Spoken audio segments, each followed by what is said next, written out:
Right now, we are experiencing one of the most profound shifts in the history of the high-ticket sales industry. High-ticket sales is about to change forever. And you as a high-ticket closer are either going to be on the wrong side of that change or you're going to be on the right side. The good news is that for the select few high-ticket closers that get on the right side of this change, they will make significantly more money. And not only will they make more money, the challenges and problems they had with the industry, not with their prospects, with the industry, such as landing a great offer with great lead flow, with great quality leads at a high price point, with world-class results, a personal brand that could sustain the offer for multiple months or years, those challenges that 99% of closers have won't be a challenge for the select few closers that get on the right side of this change. But for those that don't, it is game over.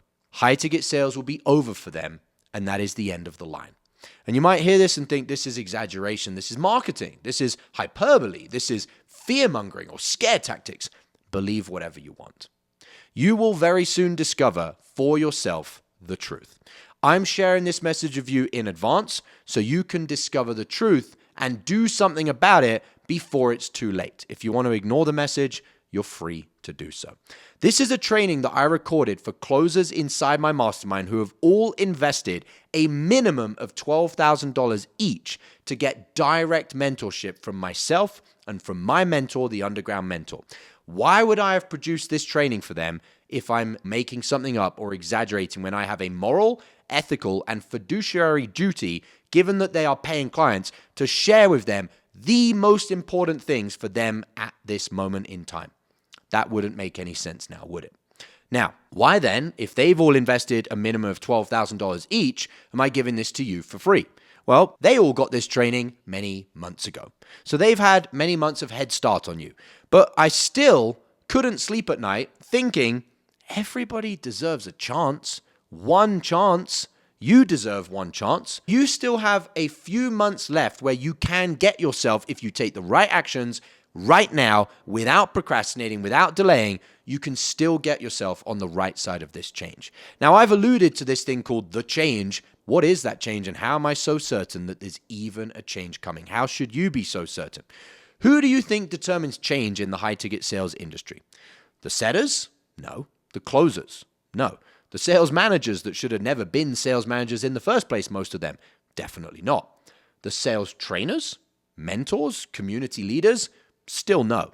It is the high-ticket offer owners. They determine the direction of the industry, the pace of the industry, and the standards of the industry. And those high-ticket offer owners reach out to me every single week because they know that I help scale high-ticket offers to $1 million a month in cash collected and beyond. And those inquiries, those applications to see if I'm taking on clients right now have gotten more and more common. And there is one specific thing that those high-ticket offer owners keep telling me. I want to scale to $1 million a month in cash collected, but I don't want 10 closers. You know, I don't even want 5.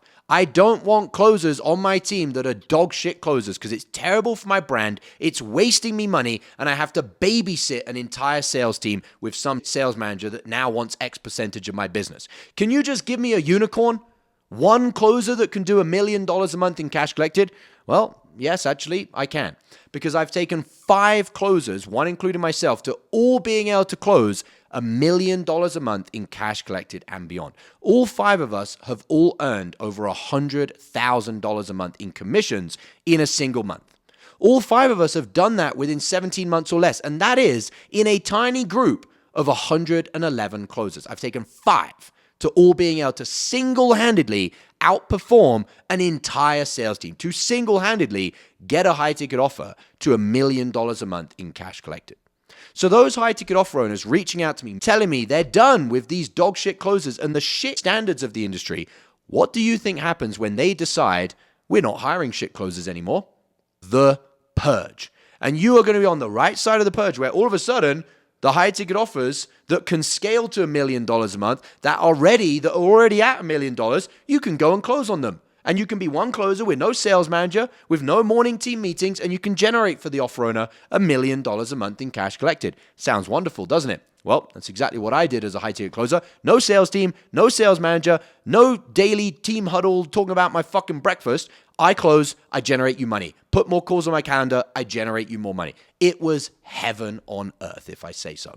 So this video is me training my clients on what is the purge, when it's coming, why it's coming, how it's coming, and the most important thing, what exactly do you need to do right now before it's too late to make sure that you're on the right side of the purge. The era of the current high ticket sales industry is changing right now. And by the end of 2026, it will be completely different. So watch this video. It is a 2-hour training with my clients. The first part is me going through what I've just shared with you. And the second part is starting to do the work to actually get on the right side of the purge. So without any further ado, let's crack in to the training. All right, folks, what's going on? For anybody that's new, welcome to the Unicorn Closer Mastermind. You're going to get ripped pretty hard on this call, so buckle in. Before we do a huge ripping, who has a win that they would like to share, and then we'll switch things up. Yeah, win for me. You know, this is second or third time I've been on this call, but all the feedback I've gotten so far has been really valuable. I've had multiple prospects thank me for the leadership I show on the calls, and as a team, our lead volume is down, but all my conversion metrics and my closing percentage is highest on the team. So leading the charge right now, and a big part of that is just being in here, getting the feedback, putting it to work. So very grateful, very happy to be here. Love that. Rayanne, what's your win? I landed in an offer that I set an intention for, and it's like an exception to the rule where I'm like, man, talk about unicorn. So I'm super happy, and it's just such a light feeling to get into an offer that aligns so well with what I've always wanted and what I've asked for. So I feel so good. Nice. I'm glad to hear that. Dr. Chloe? Yeah, I feel like an older version of me wouldn't celebrate this as big because it wasn't as many calls. But last week wasn't feeling my best. Had some like cold symptoms. So I only took 4 calls, but I closed 2 of those calls, pay in full. I also closed a follow-up and I received a deposit for my own offer as well. So that's 4 out of 9 spots for my own offer that are filled. And I haven't even started like public launching or marketing yet. All right. Freddie, what's your win, aside from being brand new here? Well, that was the win. You guessed it.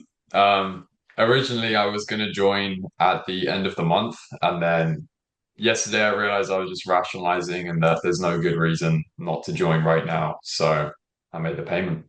Here we are. Nice. Was there anything that led to that realization? Did you see something, hear something? Somebody else had a convo with you?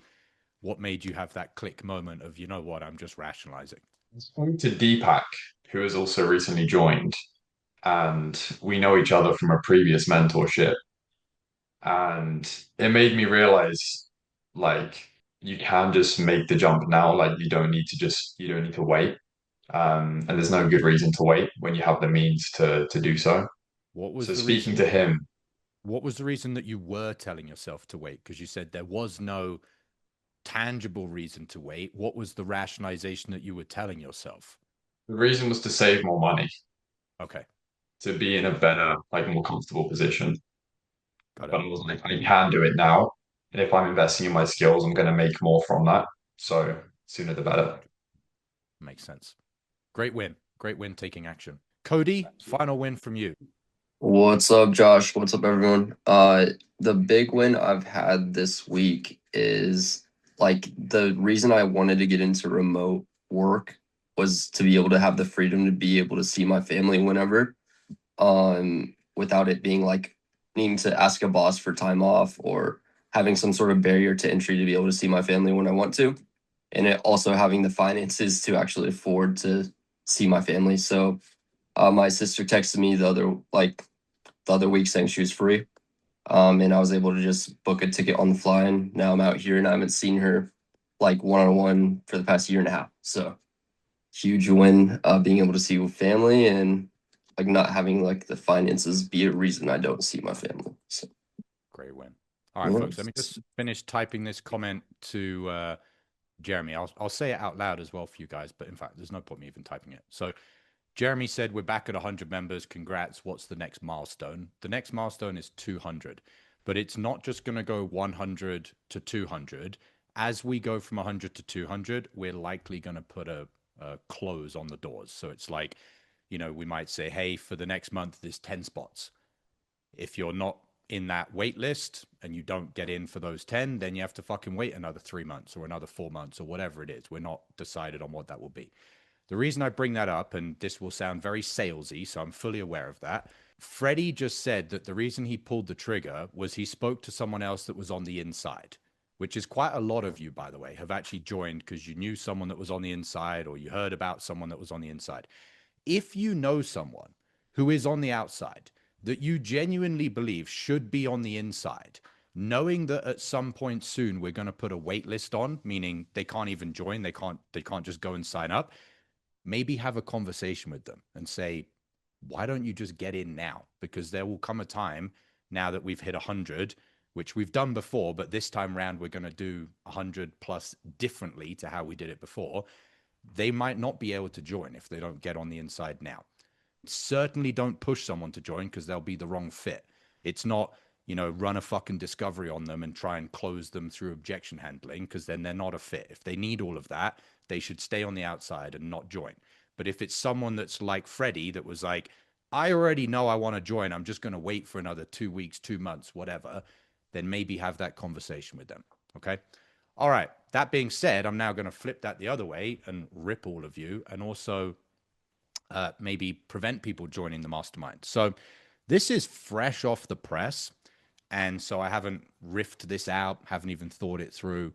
So it will be pretty off the cuff. I opened up my Instagram today and there's a guy called Brian Mark that you may have heard of. He does like social media. He's got a fairly big following. I think he's got somewhere around 500,000 followers, maybe up to 1 million. Really cool guy. He's got a high ticket offer. He does a lot of stuff with content, but he's also got a sales team. And he posted a video today of, I assume it's a real video, it could be fake, but I don't think it is, of him on a team meeting call with his sales team.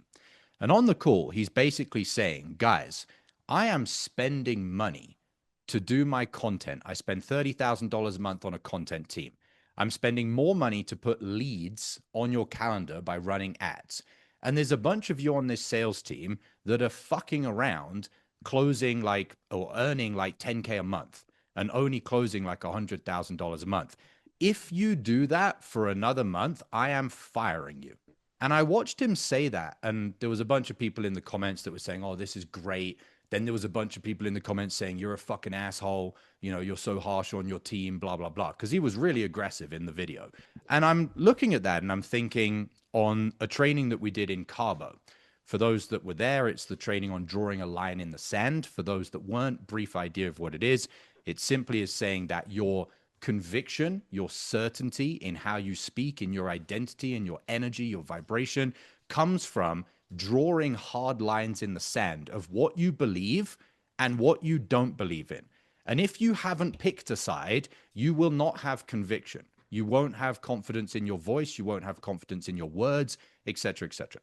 So I'm watching this video and I'm like, you know what? I don't think I've actually drawn a hard enough line in the sand in our content or even necessarily in the mastermind, or it's been a while since we've readdressed it, of what the standard is.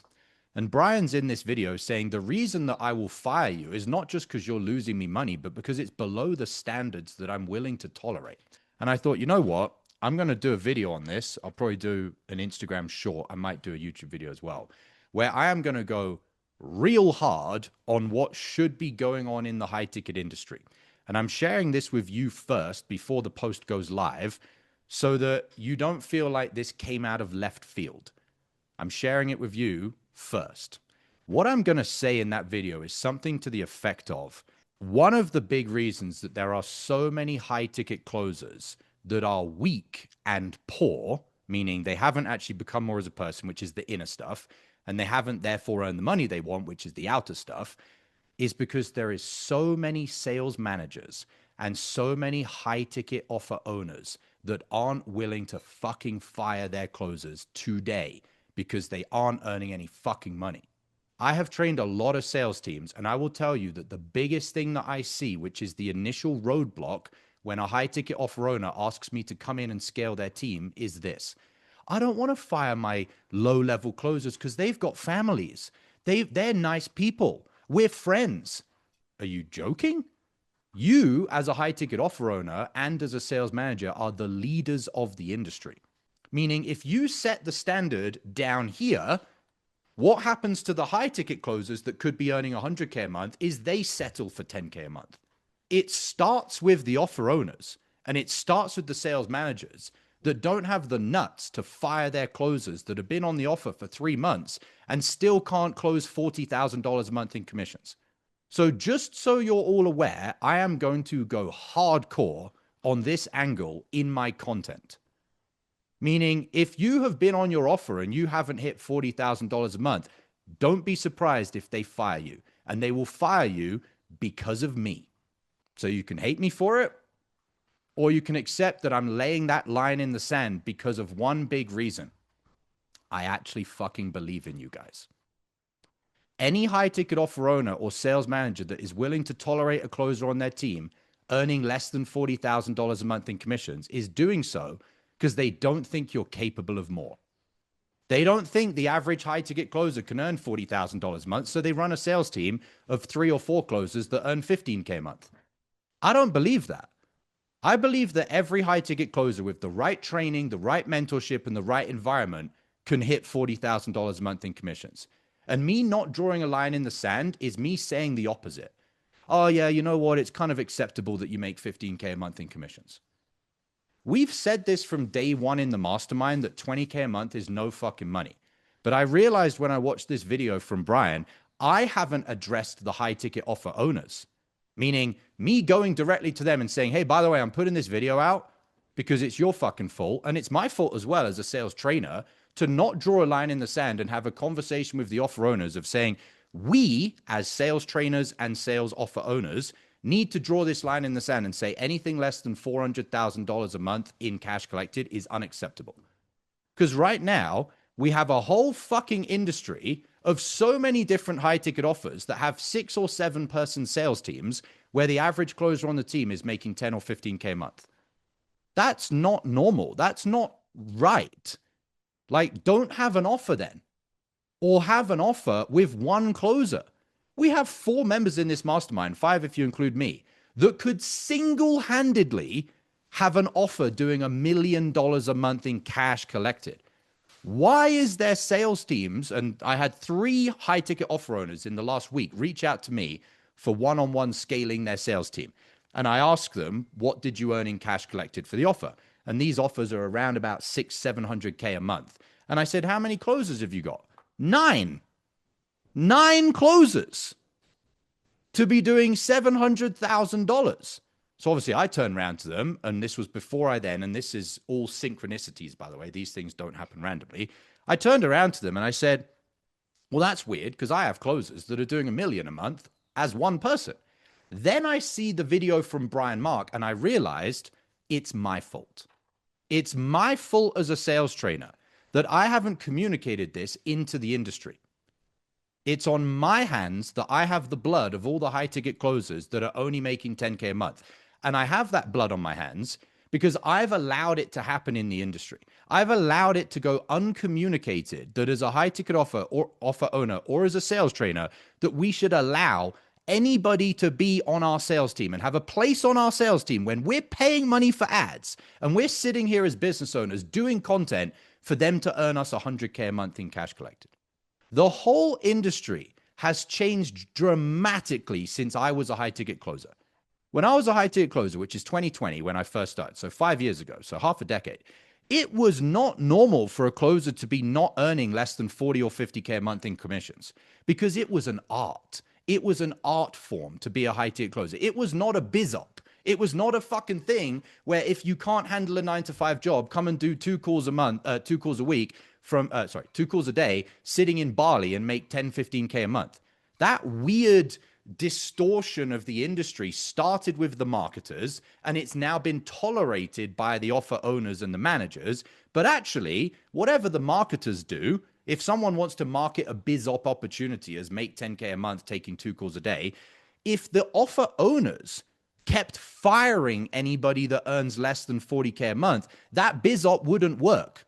The marketers would no longer be able to sell that as an opportunity, because they wouldn't get any case studies from people saying, oh yeah, I'm loving life. I make 10K a month and I take 2 calls a day and I just fucking sit around and don't do any training.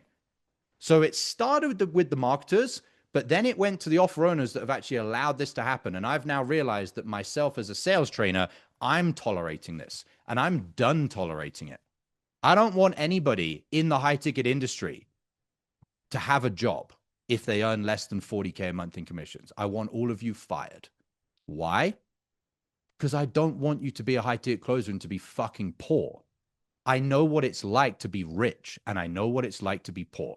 And I know what it's like to do the work to become rich and the fulfillment from self-actualizing, which is priceless.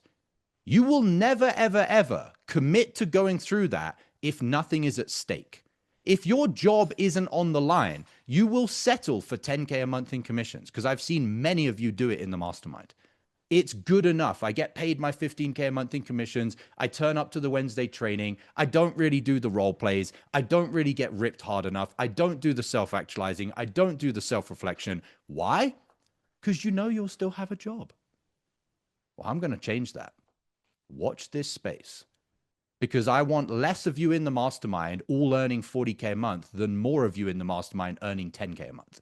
I don't want a mastermind of 10K closers. It's boring as fuck for me. I don't want to see any of you on this gallery view on this Zoom call earning less than 40K a month in 6 months. I would rather have a mastermind of 50 people. So off the back of getting us to 200, it's 200 of the right people or 50 of the right people. I don't care about the numbers. I care about doing what's right in my heart, which is high ticket selling for me was an art. It was sacred. It was something that was the vehicle to you unlocking the life of your dreams, to earning a massive living, having fun, helping people, and self-actualizing in the process. And that is never going to happen as long as there's high ticket offer owners out there that allow people to be on their team earning 10K a month in commissions. I want to change the industry where now there will be sales teams with 1 closer or 2 closers, both doing 40K a month in commissions instead of 9 closers doing 10K. Because as a business owner, that makes no sense. Why'd you want 9 closers doing 10K, have to micromanage 9 people that are also babies, by the way, which is why they settle for 10K a month. Otherwise, they wouldn't settle for that. Plus, all of those leads that you put on the 10K a month closers calendar get burned. So you're spending 4, 5, 6, 10 times as much money on ads and content to earn less money. Why? Because you tolerate 10K a month earning closers. So there will be some of you, especially those that are on their first training, that is like, what the fuck is this? That will quit the mastermind in the next 30 days. Fine, leave. Those of you that are left are going to have drawn a line in the sand that you are not settling for less than 40K a month. Number one, because you shouldn't have ever done that anyway. Number two, because now you're going to know when Josh goes ham on this in content, offer owners are going to fucking listen. And they're going to be like, oh yeah, shit, that guy, Alex Roberts, he only earned 10K a month. I'm going to fire him. Great. And I'll say it again so it's crystal clear. I'm saying this because I care about you. Anyone that tolerates a closer earning 10K a month does not give a shit about you, your family, your partner, your children, your dreams, the higher version of yourself. They do not care, because to be a leader is hard. It means you draw a line in the sand knowing that you're going to get hate. But you accept that hate because you know that the people that you can save, the people that you can help, the people you can serve deserve it. I will put the hate on my shoulders. Do you know how many fucking high tier closers are going to comment on the bottom of this video and be like, what a fucking asshole sales trainer? I'm going to lose my job. Fine. Don't be a fucking pussy and actually train and earn more money and invest in yourself and make 40K a month. You're going to criticize me because I want you to make 40K a month? Do you know how big of a rationalization that is?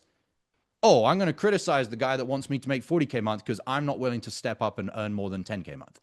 That will happen. And it will happen by a lot of people. And I will take that flack on my shoulders because I want the best for those that actually are committed to earning more money. Does this make sense, folks? All right, let's go through some takeaways if anyone has any. One I'm thing, about by to the look way, at as far as that, and again, no obligation, guys, don't feel like I'm selling you to do something. If you believe in this message, when you see the video, comment underneath it, like it, share it, because then it will go to more people. And I get it that it's like, well, shit, am I like shooting myself in the foot? Well, that's what drawing a line in the sand means. It means there is now sacrifice. The sacrifice is you can't accept yourself as a 10K a month closer anymore. If you don't draw that line in the sand, you will just stay a 10 or 20K earning a month closer. So you have to be willing to say, yeah, you know what? I'm actually putting myself out there on the washing line to be hung out to dry. But as I do that, I'm going to level up as a person. Okay. All right, Drew, what's up? you. Dude, this is absolute fire.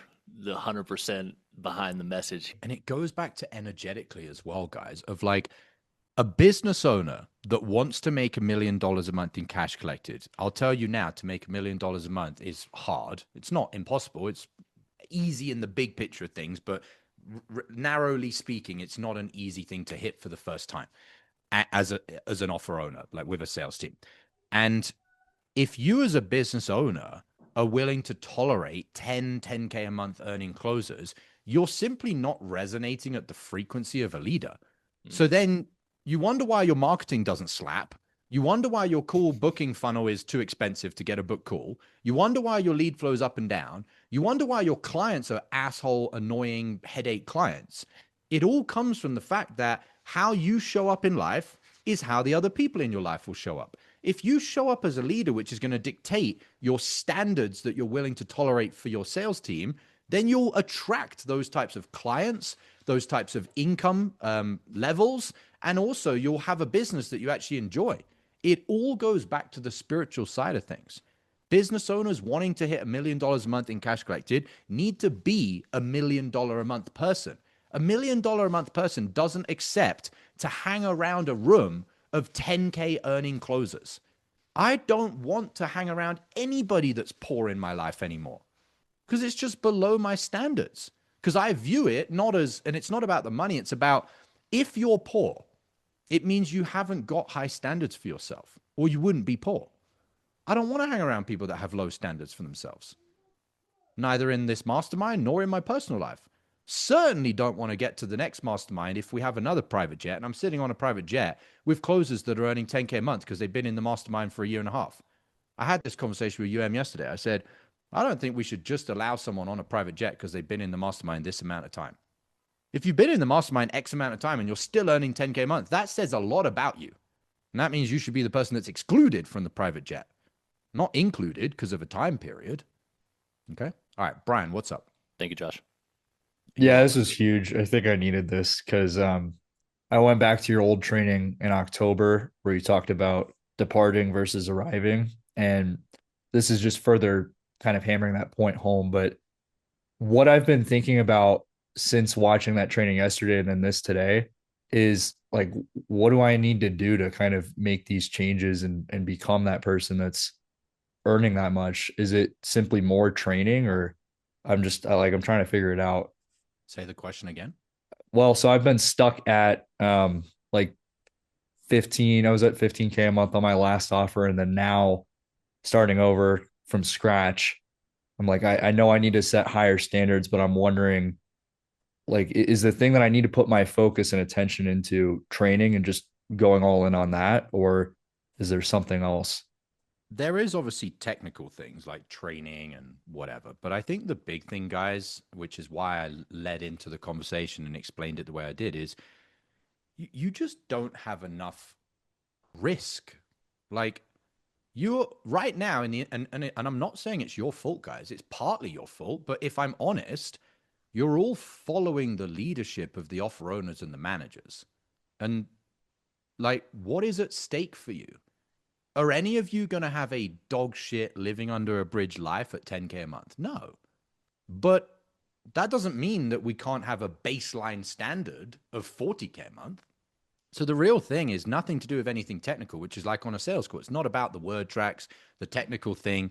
It's about the fact that the standard that has been set in the industry by the leaders of the industry, sales trainers, sales managers, and high ticket offer owners is dog shit.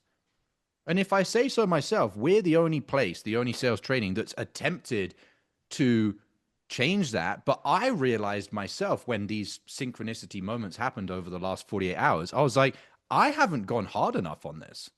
Our whole mastermind from day one was 20K a month is no fucking money. Be a unicorn closer, earn 100K a month. Don't hang around fucking losers. Invest 3K a month without a sales call. We had the same message, but it was like a 5 out of 10 intensity. Same message, but 5 out of 10 intensity. Now it's going to go to 12 out of 10 because I'm bored of this industry. I'm bored of there being thousands and thousands and thousands, and this is going to sound really egotistical, guys, thousands and thousands and thousands of salespeople that have ruined the industry that I adored. When I was a high tier closer, I was so fucking proud of my job.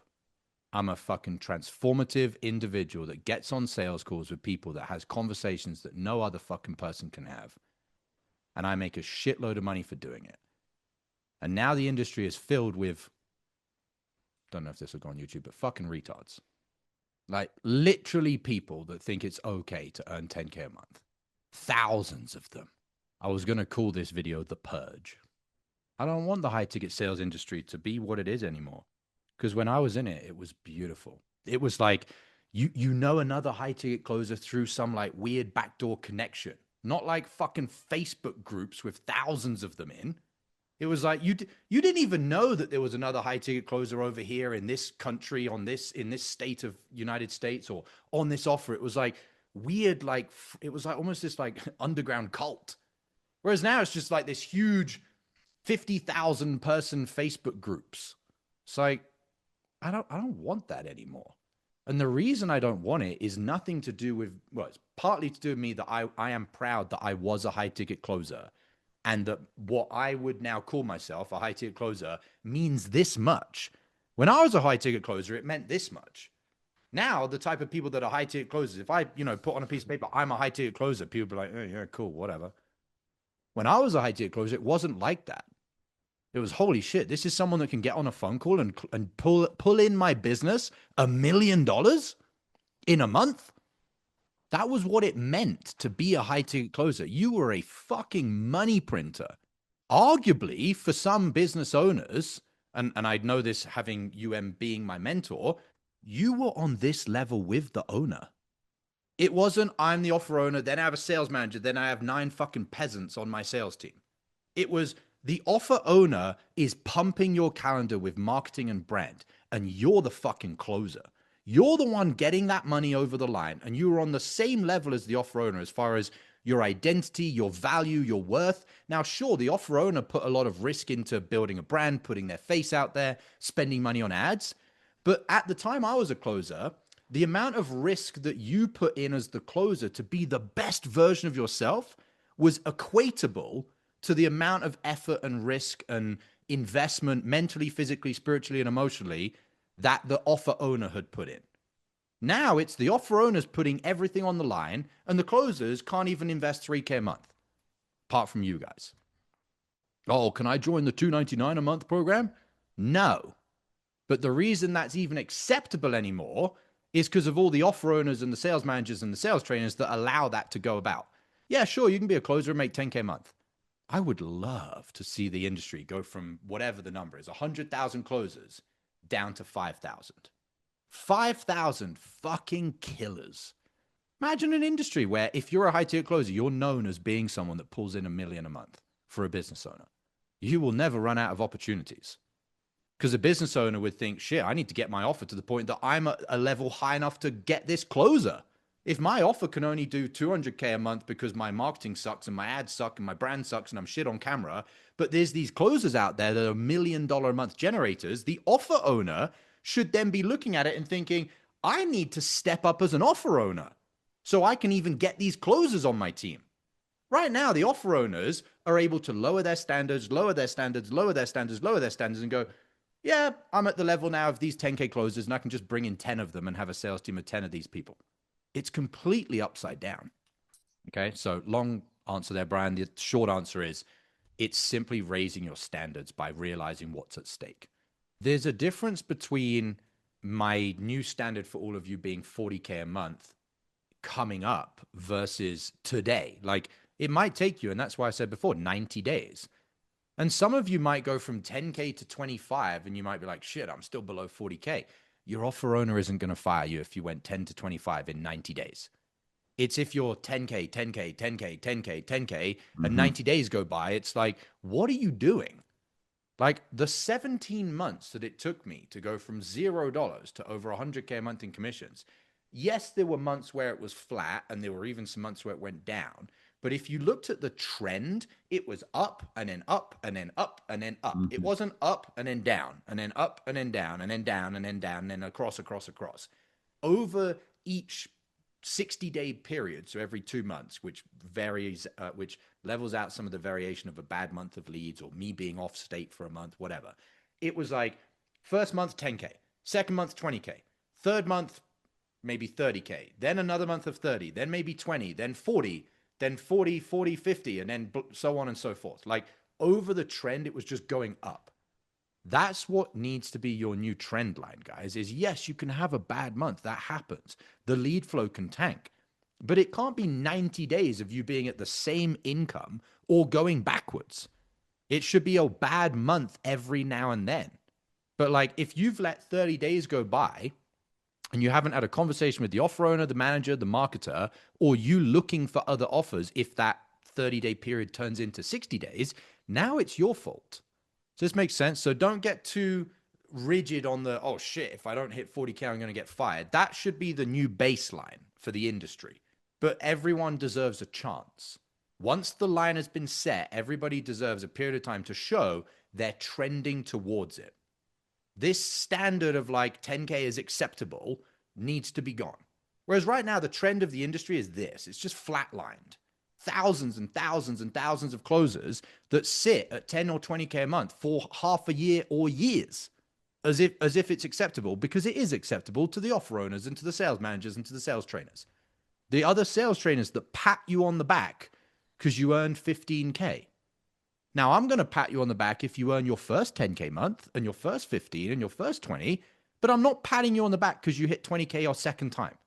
Fantastic for all of you that have only earned 3K a month in commissions. Spend all of your money to join the mastermind, and next month you hit your first 5K. Brilliant. I'm proud of you. I'm happy for you. But you can't be patting yourself on the back anymore for having the same amount of commissions month after month after month, unless it's 100K or 50K. Fine. If you're consistently at 50K, great. And for some of you, being honest with all of you, 50K a month will be enough money for you to live all of your dreams for some of you. And that's not me being facetious or sarcastic. Like some of you genuinely don't really care about flying on private jets. So 50K a month, that's enough. Fine. Even 40K pushing it, depends if you've got a wife and kids, family, whatever. It's circumstantial. But 20K a month, guys, by the time you've paid your tax, by the time you want to do anything cool in your life, by the time you want a nice house and a nice car, you've got no money. Your minimum should be 40K. Okay. Does that make sense, Jeremy? So it's more about watching the trend lines. Guys, it's like I said to Jeremy and to Anthony, looking at yourself, you can do the same looking at your offer owner or your manager. Your offer owner or manager may have things that are holding them back from putting more calls on your calendar, scaling the offer, etc. But each week, do you see a micro bit of progress in the right direction or not? Well, if it's 4 weeks have gone by and you haven't seen any improvements, then now it would be on you to not be proactive to move on. You can't have this super high standard for yourself that you're going to go from 10K a month to 40K a month tomorrow. Neither can you have a standard that your offer or offer owner or manager or whatever is going to go from having 1 call on your calendar a day to 5 calls on your calendar tomorrow. But you having this conversation with yourself about these micro improvements should be the same way that you're measuring up your offer owner and your sales manager. Are they making slight changes? And again, I've been realistic and said they may make some positive changes and then take 2 steps backwards. Things get fucked up. That's life. But is the average trend line going in the right direction? Or has the average trend line been no improvements or going backwards?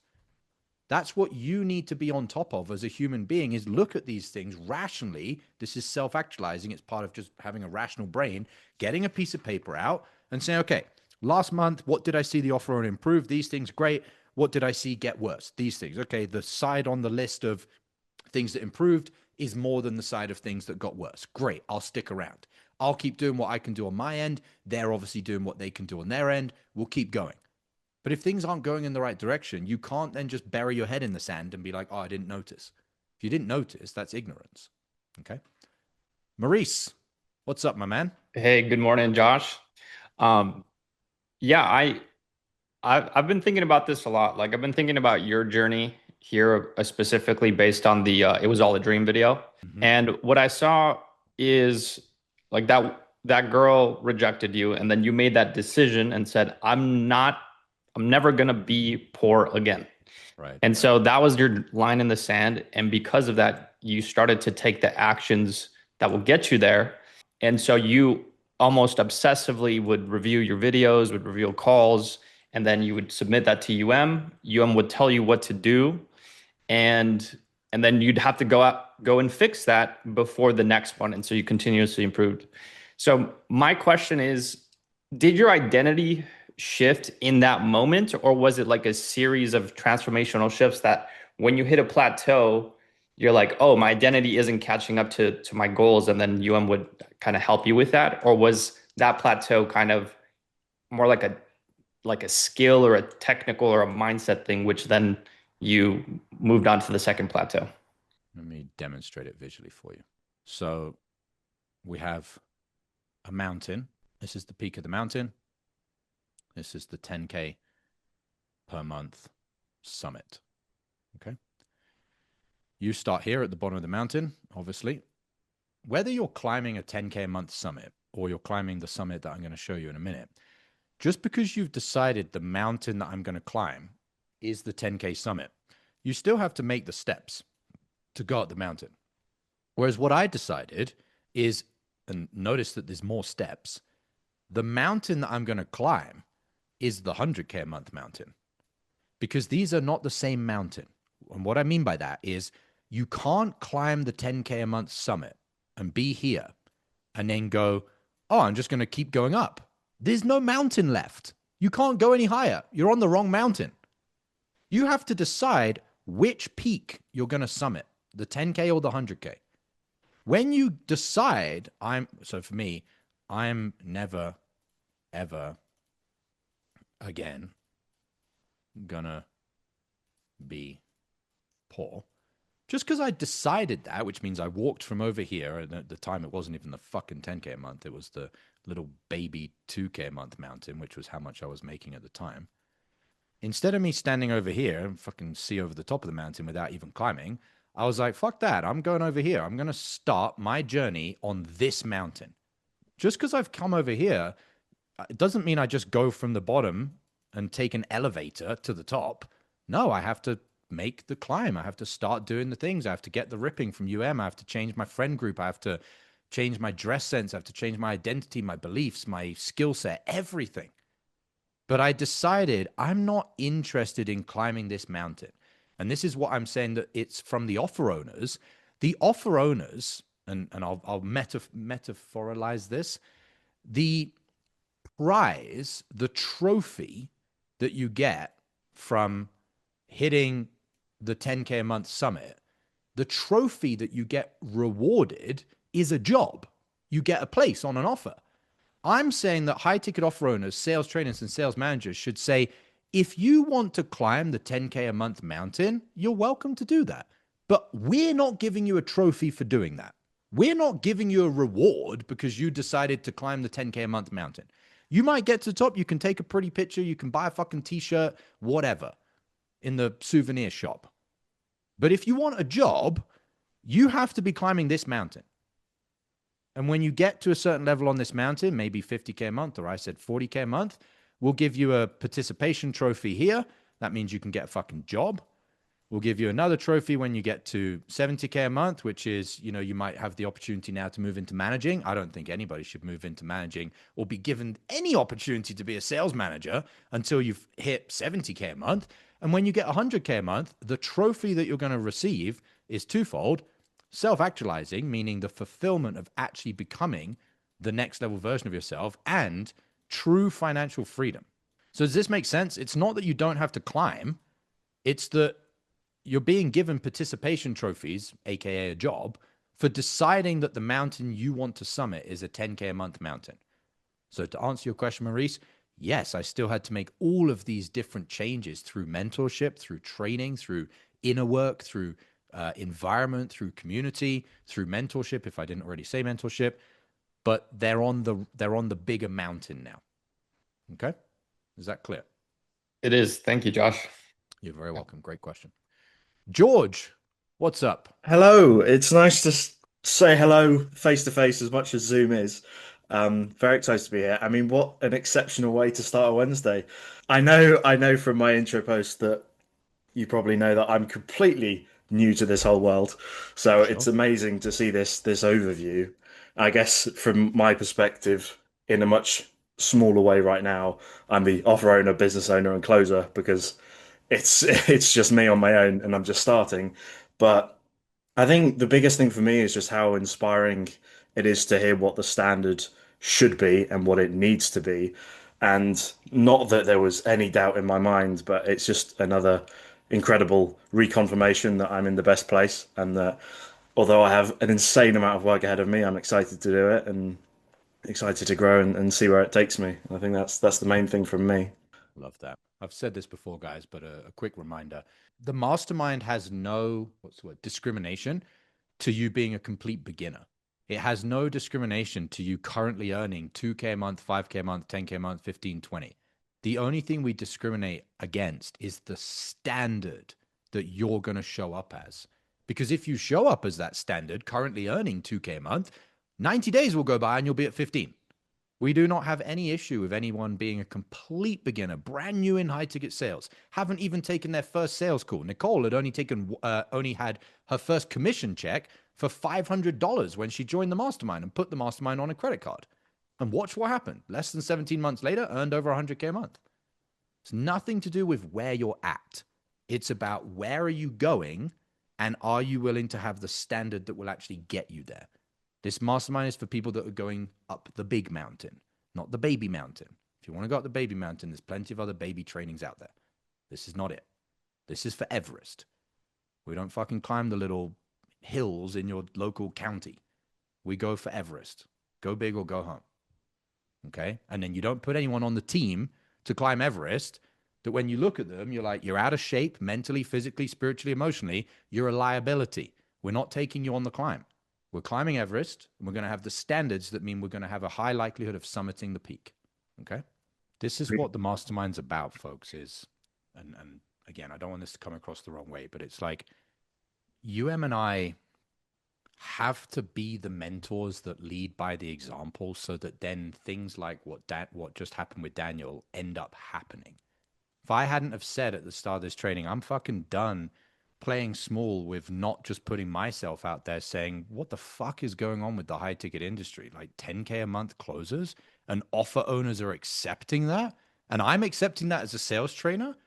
If I don't put that line out there in the sand for me, how am I going to be able to inspire and lead and mentor those of you that have chosen to align yourself and put your trust in and I so that you end up drawing the lines in your own sand? We've all been there, guys, where we don't draw the lines in the sand. And I'm saying myself guilty of that as well.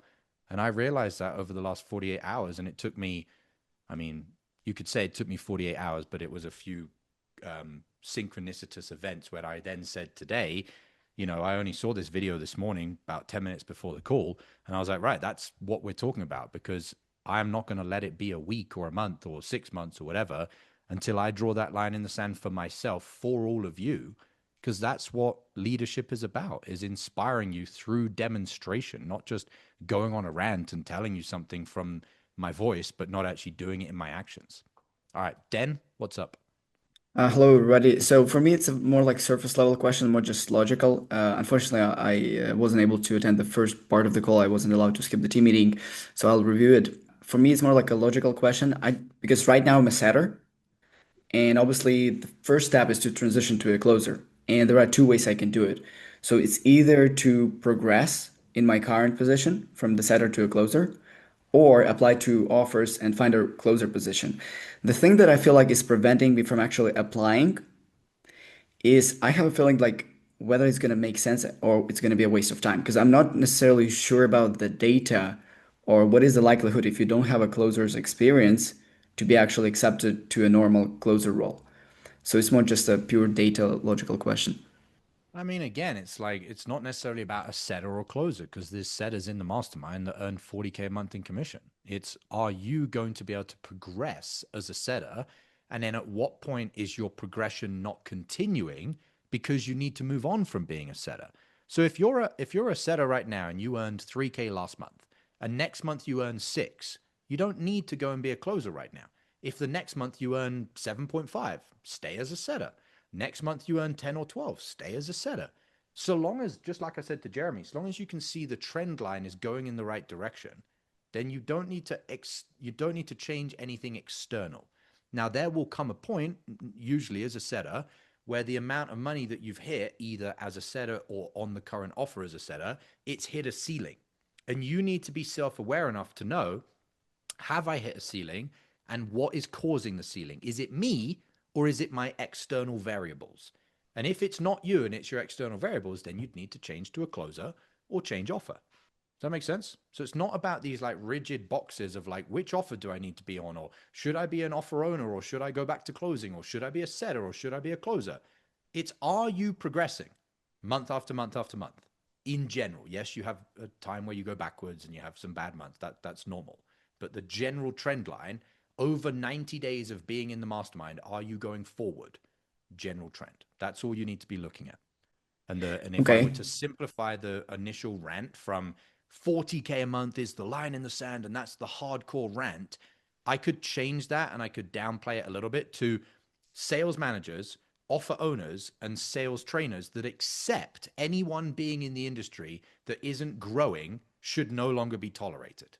That would be the simplified version of it. It's not necessarily about 40K a month, 20K, this, that, and the other.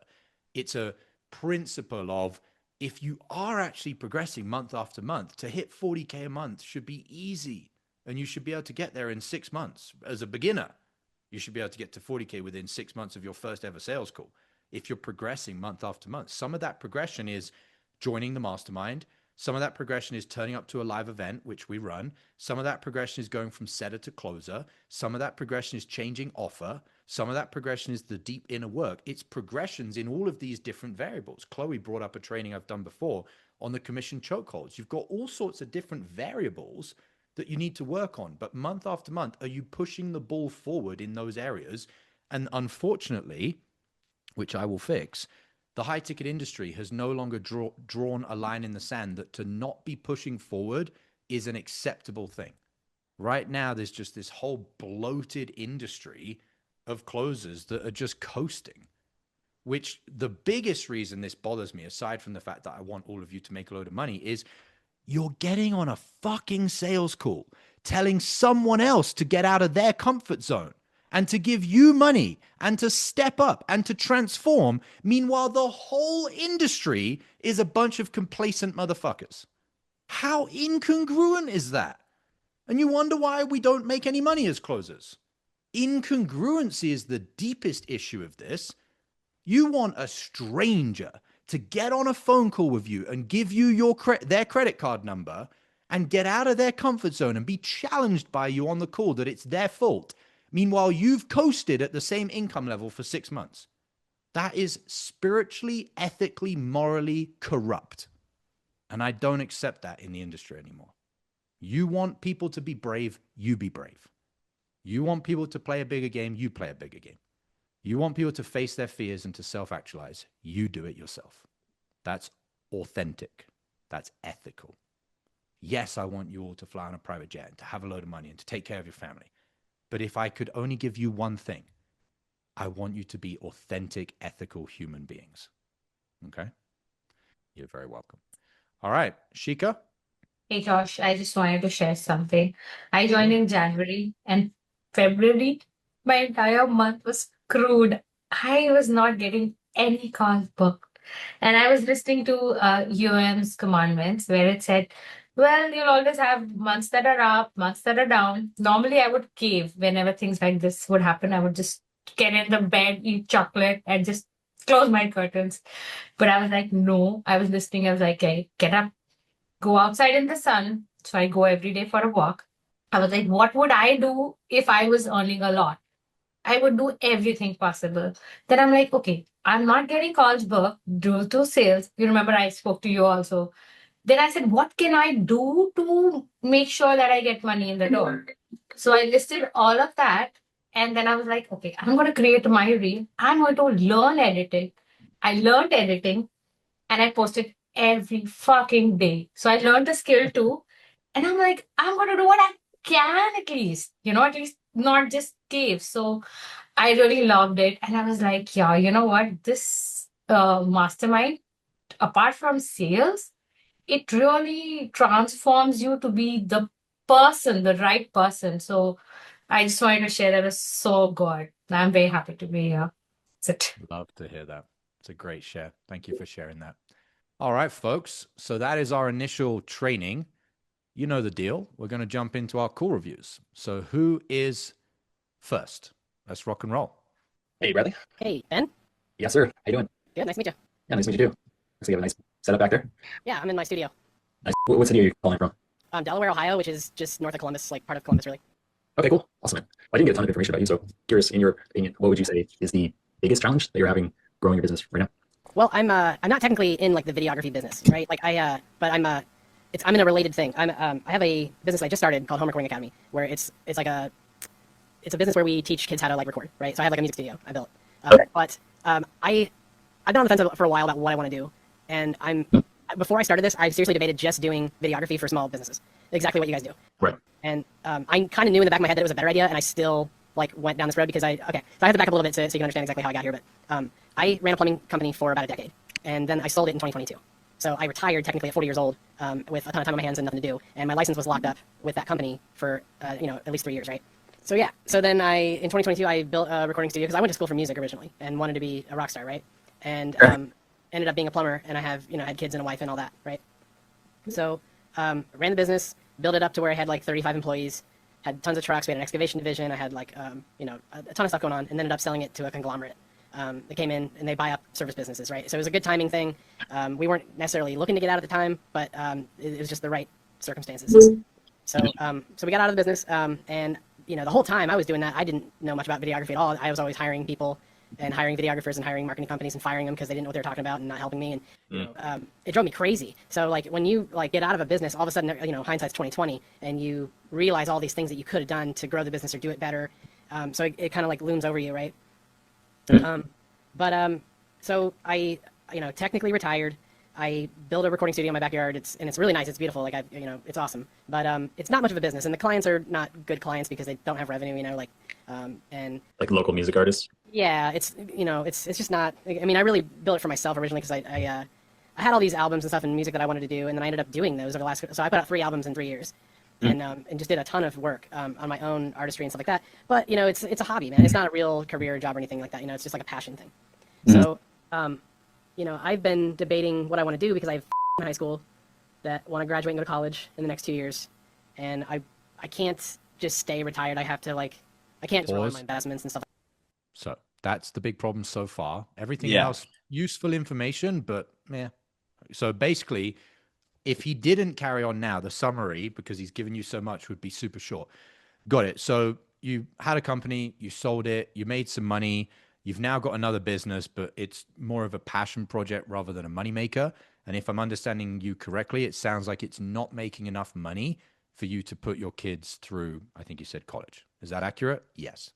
Got it. Done. That's the recap. The pain and the problem is what we have to lead with, which is you don't have enough money with what you're doing to put your kids into college. Does that make sense? Yeah.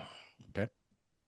All right. I was wondering as I'm rewatching this, would you just keep letting this guy keep talking and talking and talking, or would you kind of like I jump know in it's on 1.5, but like he's moving fairly quickly through this information. What I mean by that is he didn't say like, I had a company and we did this and then we moved here and we did that. Like he is giving you a lot, but he's quite quickly moving through logistical things.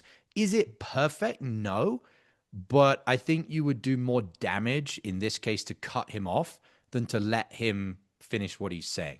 Depends how much longer he's about to go for. If he's going to go for, twice the length of time that he's already been going, then yeah, I would have to cut him off. But so far, he got to the pain fairly quickly. Yeah, it's just not. I mean, I really built it for myself originally because I had all these albums and stuff and music that I wanted to do, and then I ended up doing those over the last. So I put out 3 albums in 3 years, and just did a ton of work on my own artistry and stuff like that. But it's a hobby, man. It's not a real career job or anything like that. It's just like a passion thing.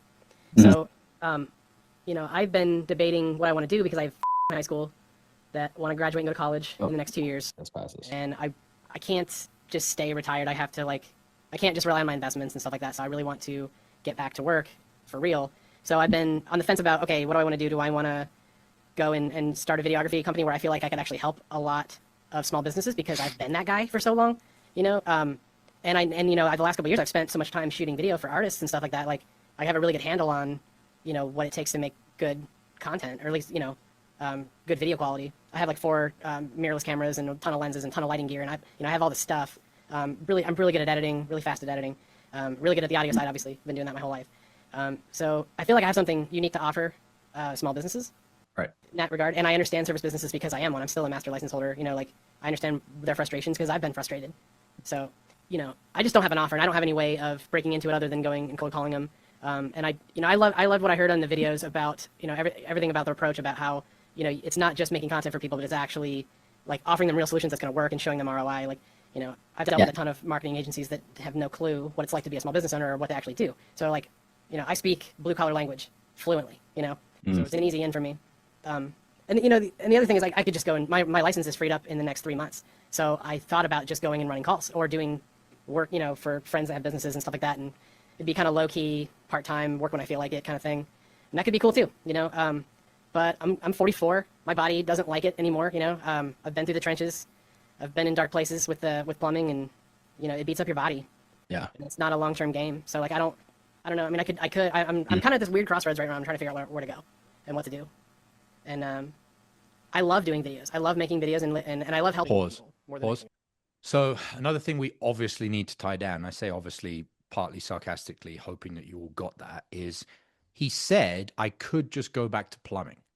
But then very quickly after that, because Ben didn't interrupt, which is why many times better to not interrupt, he said, but I've done that and I've been in dark places and my body isn't what it used to be. Now, he hasn't actually said, you know what? It's stupid me even considering the idea of going back to plumbing. I'm not going to do that. We need to get him to say that, or we won't go any further in the call, because we're on a call to sell him something. So again, unless he says anything else more useful, I would recap and I would say, got it. So if I'm understanding you correctly, and by the way, because he gave us all of the extra information and we now have another thing that we need to get clarity on, my previous recap is going to be much shorter than what I said it was going to be if we'd have stopped where I stopped before. So now, instead of saying all the stuff about previous business, that's this, that, and the other, blah, blah, blah, my first part of the recap is literally just going to be, got it. So what I'm hearing is your current income is not enough to put your kids through college. Yes. That's all my recap's going to be, because he's given us so much. I'm going to make my recap shorter. Then the next thing I'm going to say is, and it sounds like you'd been, and notice my choice of language here, guys. It sounds like you'd been saying you were at a crossroads, but what I heard was, unless I misunderstood something, it wouldn't be the right thing for you to go back to plumbing, because you said your body isn't what it used to be. It's in dark places. Is that accurate? Yes. So I'm doing 2 very simple things: getting clarity that the problem is the problem, and getting him to actually tell me, yeah, Ben, that's right. I wouldn't really go back to plumbing. Okay, cool. Move on. There's no point going any further in the call unless you get him to definitively say, I'm not going to go back to plumbing. Well, looks like you know. Makes a lot of sense. Yeah. I mean, we can just look at my recap, but yeah, straight to the point. Let's watch your recap and see what he said. Okay. Yeah, that's kind of where I'm at. That's my story. So. Yeah. So you retired 4 years ago. Yeah. You've kind of went back into your passions, which is music. You have a recording studio that you built. You have some clients, but they're not really great clients from the sounds of it. Financially, it's not really a revenue stream that. I think what I've figured out is that there's just not enough demand to make it worth it. And so yeah, he's actually now telling you the real recap, which is I've realized it's not enough money, but you need to be the leader. You need to be the one that's telling him what's up, because otherwise he's not going to give you money from a frame control point of view. The frame is upside down right now, where he's like, yeah, you heard me, but I'm going to keep telling you what's going on. Whereas it should be you saying, I get it. This is going on. This is going on. This isn't going on. This isn't going on. This is it. Yes. Bing. Okay, cool. Okay. The other thing that you did, which is really bad, you can't be saying kind of. It's kind of not enough money. It's kind of this, kind of that. No, it's definitive language. You got a business. It's a passion, and it's not earning you enough money to put your kids in school. Is that accurate? Yes. Yeah. You also said that you could, and notice my choice of tonality, you could go back to plumbing, but it sounds like, unless I misunderstood, that would be the wrong choice because of your body, because of your, just not the dark places that you want to go back to. Is that accurate? I have to have that conversation next. And he could say, yeah, that's 100% accurate. Okay, cool. Then we move on. Or he could say, well, it's not that bad. Well, then I'm not moving on. I have to have that conversation now. There is no point going anywhere further in this call unless he definitively says, I'm not going back to plumbing. If I change the industry, it becomes glaringly obvious. If this was a dating call and you're on an offer selling dating services to guys so that they can get dates with women, and the guy says, I have a girlfriend right now. I'm thinking of breaking up with her, but I'm not really sure. Well, then you're not going to give me $10,000 for me to line up dates on your calendar. You need to definitively say, I'm saying that I'm not sure because deep inside I'm nervous, limiting belief, whatever it is. But what I do want is to not go back to this girl and I want to move on to someone else. They have to definitively say that. Well, this is like the guy in the dating offer who's like, I can go back to my ex, basically. Yeah. So now asking, basically, what would you say if he doesn't admit that it's not an option? I'm going to ask him more clarifying questions around why he says it could be an option using the data that I've already got, see where that goes. But ultimately, if the data he gives me is not definitive that he couldn't go back to plumbing, then I unsell and I get off the call. So let's role play what that would look like. I'm going to role play myself, but what it would look like would basically be, okay, so, you said you could go back to plumbing, but it doesn't sound like that would be the right thing to do because of XYZ reason. He turns around and says, well, yeah, there is those negatives, but I mean, I could go back to doing plumbing. Okay, well, given that you've got two options on the table, one is going back to plumbing, which is not your ideal, and option two is having a business that you're good at, you're quick at, you enjoy, you've already got a bunch of skills in, isn't standing in poop all day long. Why on earth would you consider actually going back to plumbing? Well, I would consider going back to plumbing because I've done it for so long and, maybe I don't want an online business. I've already got a business, blah, blah, blah, blah. Okay, I hear you. Well, if you are still considering going back to plumbing, despite the fact that, at least from my perspective, it sounds like other than it's what you've done in the past and therefore you've got history there, kind of like going back to an old girlfriend, it doesn't sound like logically it would be the right move going forward. But if you haven't come to that conclusion, I would say we don't have alignment. And the reason we don't have alignment is anybody that we would consider bringing into this program, they've made the definitive decision that what they want to do is have a videography program, course, school, whatever. And you haven't come to that definitive conclusion yet, which is perfectly fine. You may get there in the future, you may not. But to go any further on this call wouldn't make any sense, because without that being a line in the sand for you, we wouldn't bring you into the program anyway. And that's an unsell. Now he has two choices. He says, you know what? You're completely right, Ben. It's completely stupid of me to consider standing in poop all day long when I could just have an easy online business. I'd rather do that. Now, because he's changed his mind, what do we have to do? We have to tie it down. That's interesting. What shifted from 2 minutes ago? Well, what shifted was you made me realize X, Y, Z. Okay, why did I make you realize that? Well, because you said this, this, and this. Okay, and what did that make you realize? Well, it made me realize this, this, and this. Okay, so where are you at now? Well, I'm definitive. I'm not going to go back to plumbing. I need to do this online videography business. Okay, boom. Notice I did 4 tie downs because he changed his mind on the call. I need to get clarity. Does he have more tie downs to the new decision or more previous tie downs to the old decision? And unless he's got more tie downs to the new decision, I'm not moving on. Or the alternative from the unsell, he could say, yeah, you're entirely right, Ben. I haven't decided if I should go back to plumbing or I should go back to, or if I should open up a new online business. You say, cool, awesome. Well, like I said, if anything changed in the future and you've come to that decision, you're welcome to reach back out and book in another call. Aside from that, was good getting to connect with you. Wish you all the best with whatever decision you make. Take care. And then you get off the call. Now, by the way, just one little caveat. It's not often, but sometimes you'll get that far in the unsell, the final line where you're literally telling them goodbye. And that's the prospect, consciously or unconsciously, usually more unconsciously, they're actually testing you. They want to see, do you go to the end zone where you're actually going to get off the call? And when you actually tell them goodbye, they're like, wait, what? And you're like, well, we've already covered everything. And they're like, but can you not tell me the program? Because then I might like it and I might decide that that's actually what I want to do.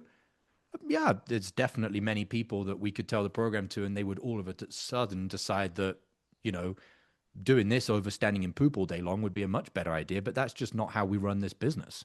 We actually take someone through the opportunity and the details and all of that if they've decided off their own volition that they want to do this from the marketing, from their own research, etc. And they're like, their mind is blown. They're like, wait, what? Like, you're actually willing to walk away.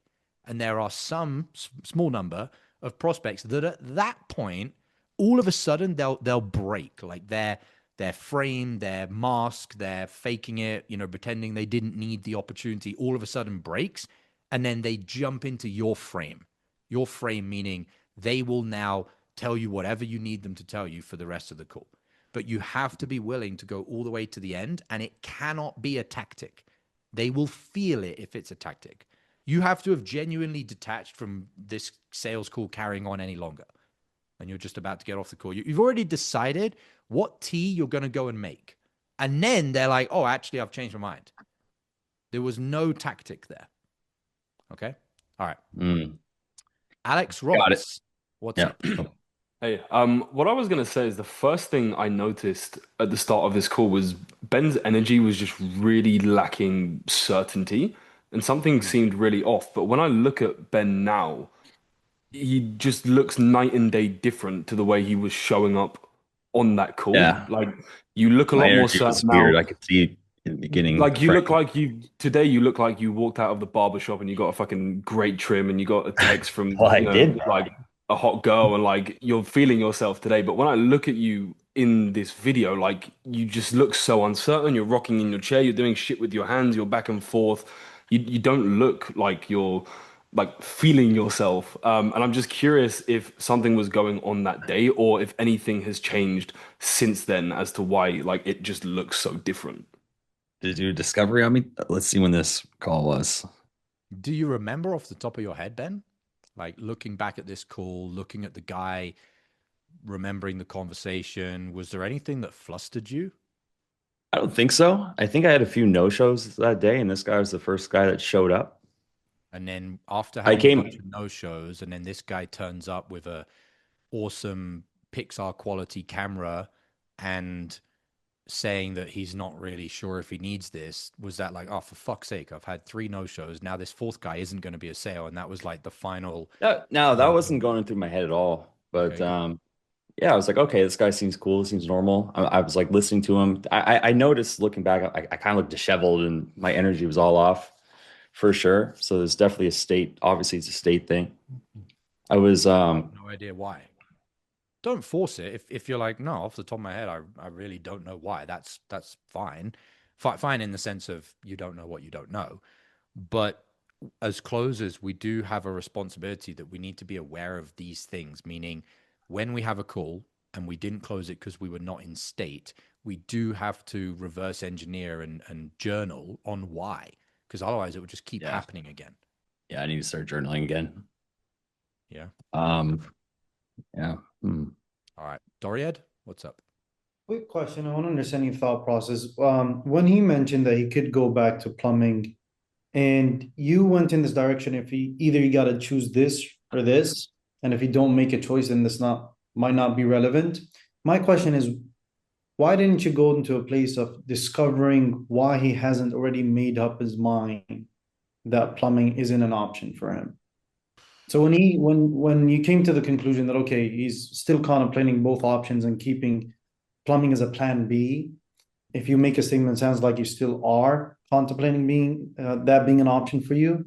Well, I wasn't viewing it as plumbing is a plan B. I'm viewing it as I've got two options and two options is two options. I wasn't viewing it as this is his preferable option and this is his less preferable, because he basically said, I could do this or I could do this. This I'm not sure about and this I'm not sure about. So I'm like, well, if you're not fucking sure about either of them, then it's not my job on a sales call to make you pick one. And it's definitely not your job, neither should you attempt to try and convince someone. All right, because the reason I asked or why I unconsciously labeled as a plan B is the hunch I had is that he would rather not have plumbing as the option to go with, less of a preference. So you wouldn't do a discovery in that case of why you haven't made a choice? I'm not necessarily doing a discovery of why you haven't made a choice. I'm doing more of a discovery of like, would you make a choice with me right now on this call, given everything that you've already said? I'm less Gotcha. interested in the past of like, okay, let's get into why you haven't made a decision. More like, you booked in a call with me, motherfucker, to buy something, and I'm on this call to sell you something. And so you're either going to decide that you want to buy what I sell or not. And if the answer is no, then I may as well get off the call. All right, no, It's that that makes fine sense. line as a closer of realizing that you're not attached to the sale, but your job is still salesperson. Meaning, like, I'm on this call to sell you something. That's why I take sales calls.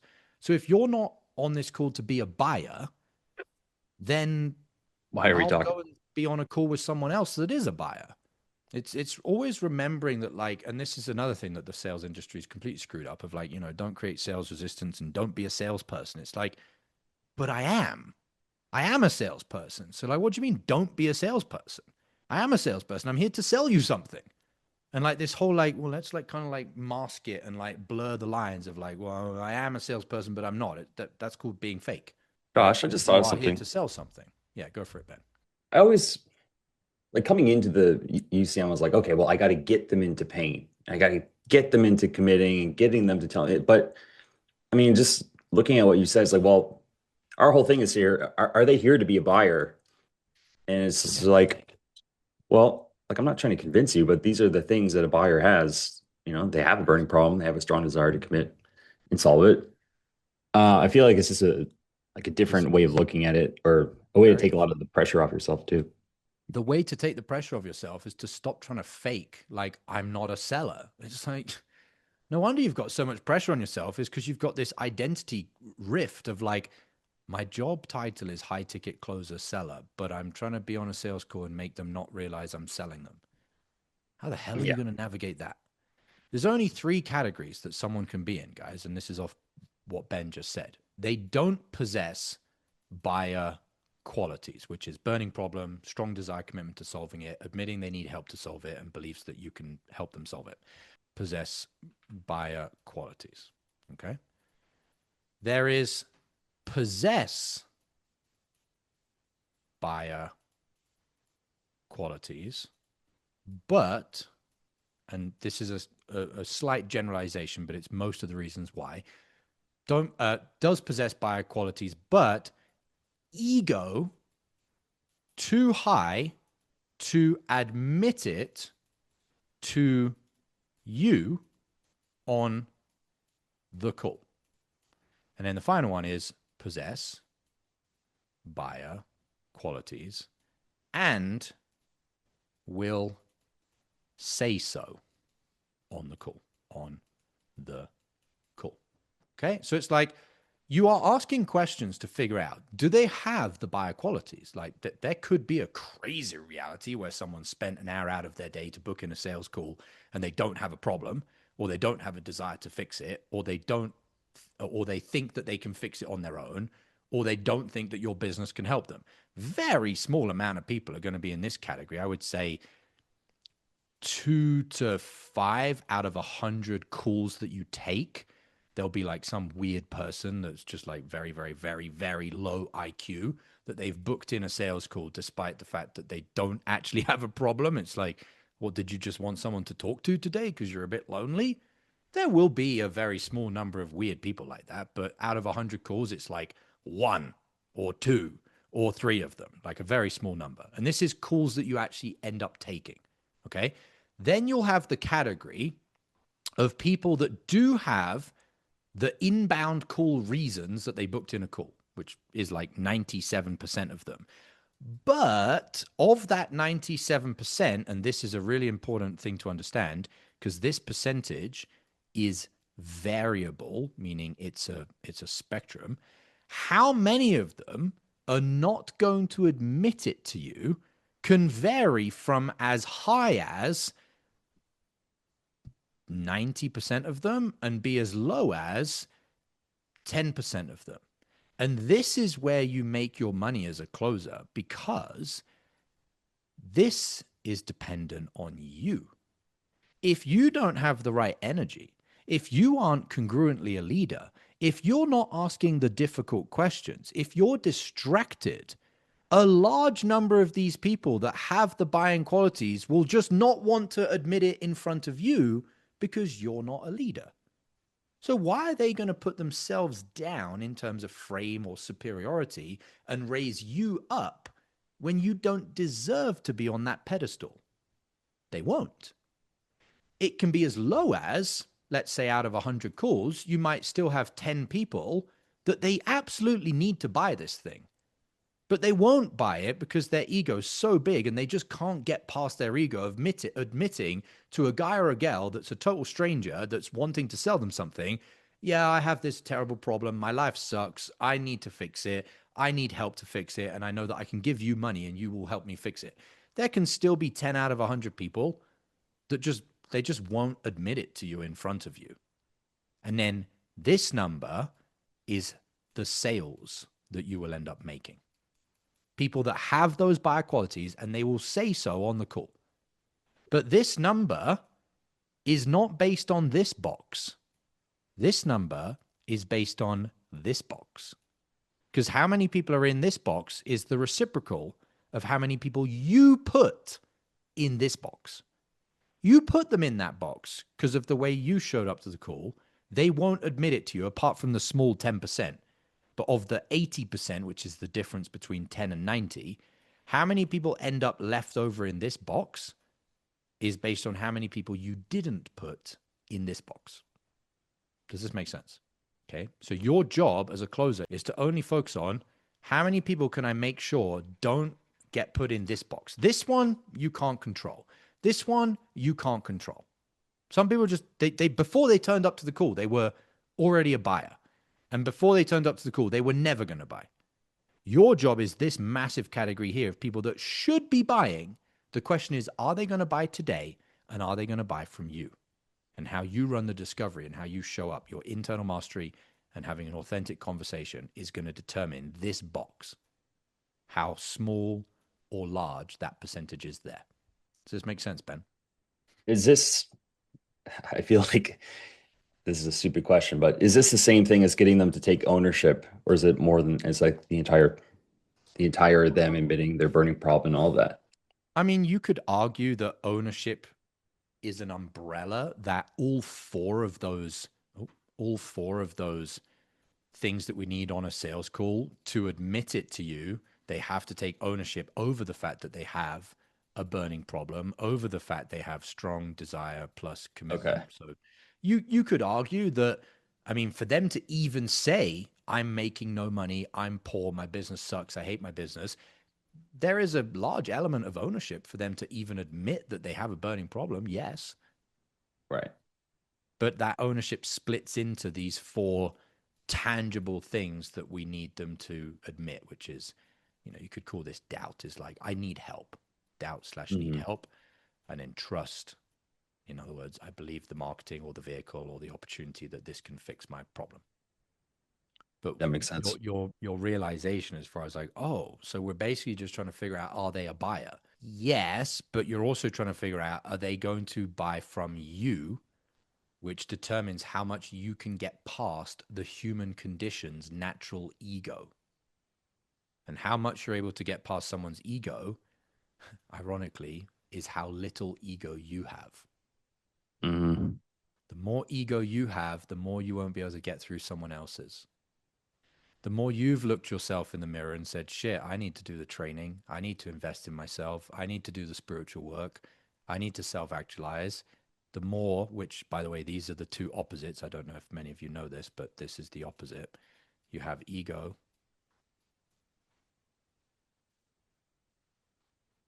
And you have humility. The antidote to ego is humility. Yeah. That one's big on my pre-call checklist now. The more you have that humility to say, holy shit, I'm a fucking poor person at 10K a month in commissions, and that's my fault, and I need to do more work, the more you'll be able to get through the largest number of people's egos. Yeah. All right, where are we at? Yeah, the main takeaway that I have from that is just extracting just the signal from the noise with this guy. And then the thing that I thought I didn't, because it sounded to me like he already kind of tied himself down that he doesn't want to go into plumbing, but getting him to draw the line in the sand before going on. And yeah, that's the which that's is the big one. leadership again. The leadership is not, he prefers not to do plumbing. No, leadership is, are you going to commit to plumbing or commit to not plumbing? It's definitive. That's what leadership means. You are actually getting someone to draw a hard line in the sand. One quick one, guys, because I think a bunch of you put this on your pre-call checklist of like humble and humility. Your pre-call checklist, yes, you can read it every day. Just in general, you can read it in the mornings. But for the most part, your pre-call checklist, you'll be reading frequently before calls. When I referred to humility on that diagram before, I'm not referring to humility when you're on the sales call. I'm referring to life humility, meaning you can't just read your pre-call checklist that says, on this sales call, I'm going to show up with the vibration of humility. But then you get off the sales call and you pat yourself on the back that you make 10K a month in commissions. Like, it's universal humility in your life. You have to be showing up with that humility all the time. That's what's going to attract prospects onto your calendar. That's what's going to give you a high show rate. That's what's going to give you prospects that open up to you. It's not just choosing humility that like, okay, I'm going to get in state. I watched Josh do it in Cabo. I'm in state of humility. No, you can't just be in humility for the sales call and expect your prospect's going to now, drop their ego and get through their ego because you're in humility on the call. It means all the time, are you asking a mentor to rip you to shreds? Are you posting in the group by posting in the group, committing to, this is my standards, this is my environment, this is my ecosystem? Are you doing the journaling? Are you doing the 5-minute journal? Are you doing the morning walk? Are you doing the call reviews? Are you going to bed on time? Because you know that if you don't get to bed on time, you're not going to be recovered and you can't turn up to your sales calls. Are you looking in your bank account every day and saying this amount of money is not enough money? Are you having the difficult conversations with your spouse, with your kids, whatever? It's universal that you have to have this identity of, and it's not always, because you'll have bad moments and bad days, as I do, but your general focus is to be in humility all the time. To know, and by humility, what I simply mean is you're not everything that you could possibly be right now. And to just know that all the time. I'm not everything I possibly could be right now. And I admit that. And I admit it, and I address it, and I take another step forward in the right direction. I move the ball forward a little bit further. Like, there shouldn't ever be a time in your life where you're like, I'm the big I am. There should be times where you're grateful, you're proud of what you've accomplished, but you know that you are still a tiny little speck of dust in the universe. And this is another one of those examples of pulling from both ends. When you turn up to a sales call, your confidence comes from gratitude. Your confidence comes from the fact that you've connected to the source through your state to be able to have the questions. Your confidence doesn't come from you thinking you're the big I am. Your confidence comes from, wow, I'm alive and I have calls on my calendar and I have human beings to talk to. And I can allow the right questions to come into my mind by silencing my mind and by being in the right state. And that's where your confidence comes from. It's not this self-inflated confidence of, holy shit, I made $40,000 last month in commissions. Yeah, but you only made $40,000 because your offer owner put the calls on your calendar and the prospect turned up to the call and the prospect got out of their own way. In other words, yes, you can be grateful for your part in the jigsaw, but the result only came from all of the pieces coming together in the jigsaw. And that's what keeps you humble, is realizing, yes, a large part of my life comes from I did the right things, but a large part of my life comes from I had the underground mentor. A large part of my life comes from the fact that a girl told me I'm not rich enough. A large part of my life success comes from the fact that God's got me out of bad situations. God's put me in good situations. I've been grateful for the people around me, whether good people or bad people. All of the things that happen in your life and the results that you get, you're only a tiny piece of the equation. Doesn't mean that piece is insignificant. Doesn't mean you shouldn't do everything you can to make that piece that you are as useful as possible. But you really think, do you think I believe that my 100K months just came because I did all the right things? No. Where the fuck did the underground mentor come from? It popped into my life. And all of a sudden, I had everything I need, or a lot of the things that I needed to achieve success. That's where my humility comes from, guys, is that I know 95% of my success comes from the fact that God or whatever gave me the right mentor, allowed me to meet the right mentor. I don't view it as 95% of my success came from me. I view it as 95% came from something outside of me. Does this make sense? All right. Who's got call number 2, folks? Yes, Yep. they were both going. Can you press the button to make the video bigger? Slightly bigger? Yeah, there you go. Expanded. Yeah, perfect. The other started to play, and then it was weird. Yeah. Hello. It's all good. Well, look, we made it and we're here now. My name is Kim. Welcome. I'm with Dr. Eccles' team. How's it going, you guys, aside from the tech hiccup? Yeah. Doing okay. Yeah. Doing okay. All right, awesome. Have you guys been following Dr. Eccles for long? Too long. I mean, I've seen his name quite a bit in reading, but I can't say I've actually been following him. And then when I saw that they were having that discussion last night, I thought it would be good to check it out. For sure. Now, did you both attend that one last night, the live webinar? Yeah. We did. Oh, I nice. fell asleep for part of it, but we caught up. Yeah. We caught up a little bit today. Yeah, I mean, it could be quite a bit of information for sure. What do you feel stood out to you both the most? It's hard to say at this point. Yeah, just gathering information. I nothing really stands out yet. So there were no takeaways with the webinar? Yeah, I felt like I felt like they do a much more thorough testing than the doctors do. Goes to the VA for all of his healthcare, and I don't really think that they've done extensive testing at all. And so I wanted to find out more about that. For sure. I mean, I heard about the testing, yeah. things that they do, but I guess I wanted to talk about cost. Yeah, and that's going to be a huge factor. So we're going to break this down step by step, right? Because before we even dive in, I do want to let you guys know that yes, while Dr. Echo has achieved incredible results, we can only work with a limited number of patients at a time, as I'm sure you guys can understand.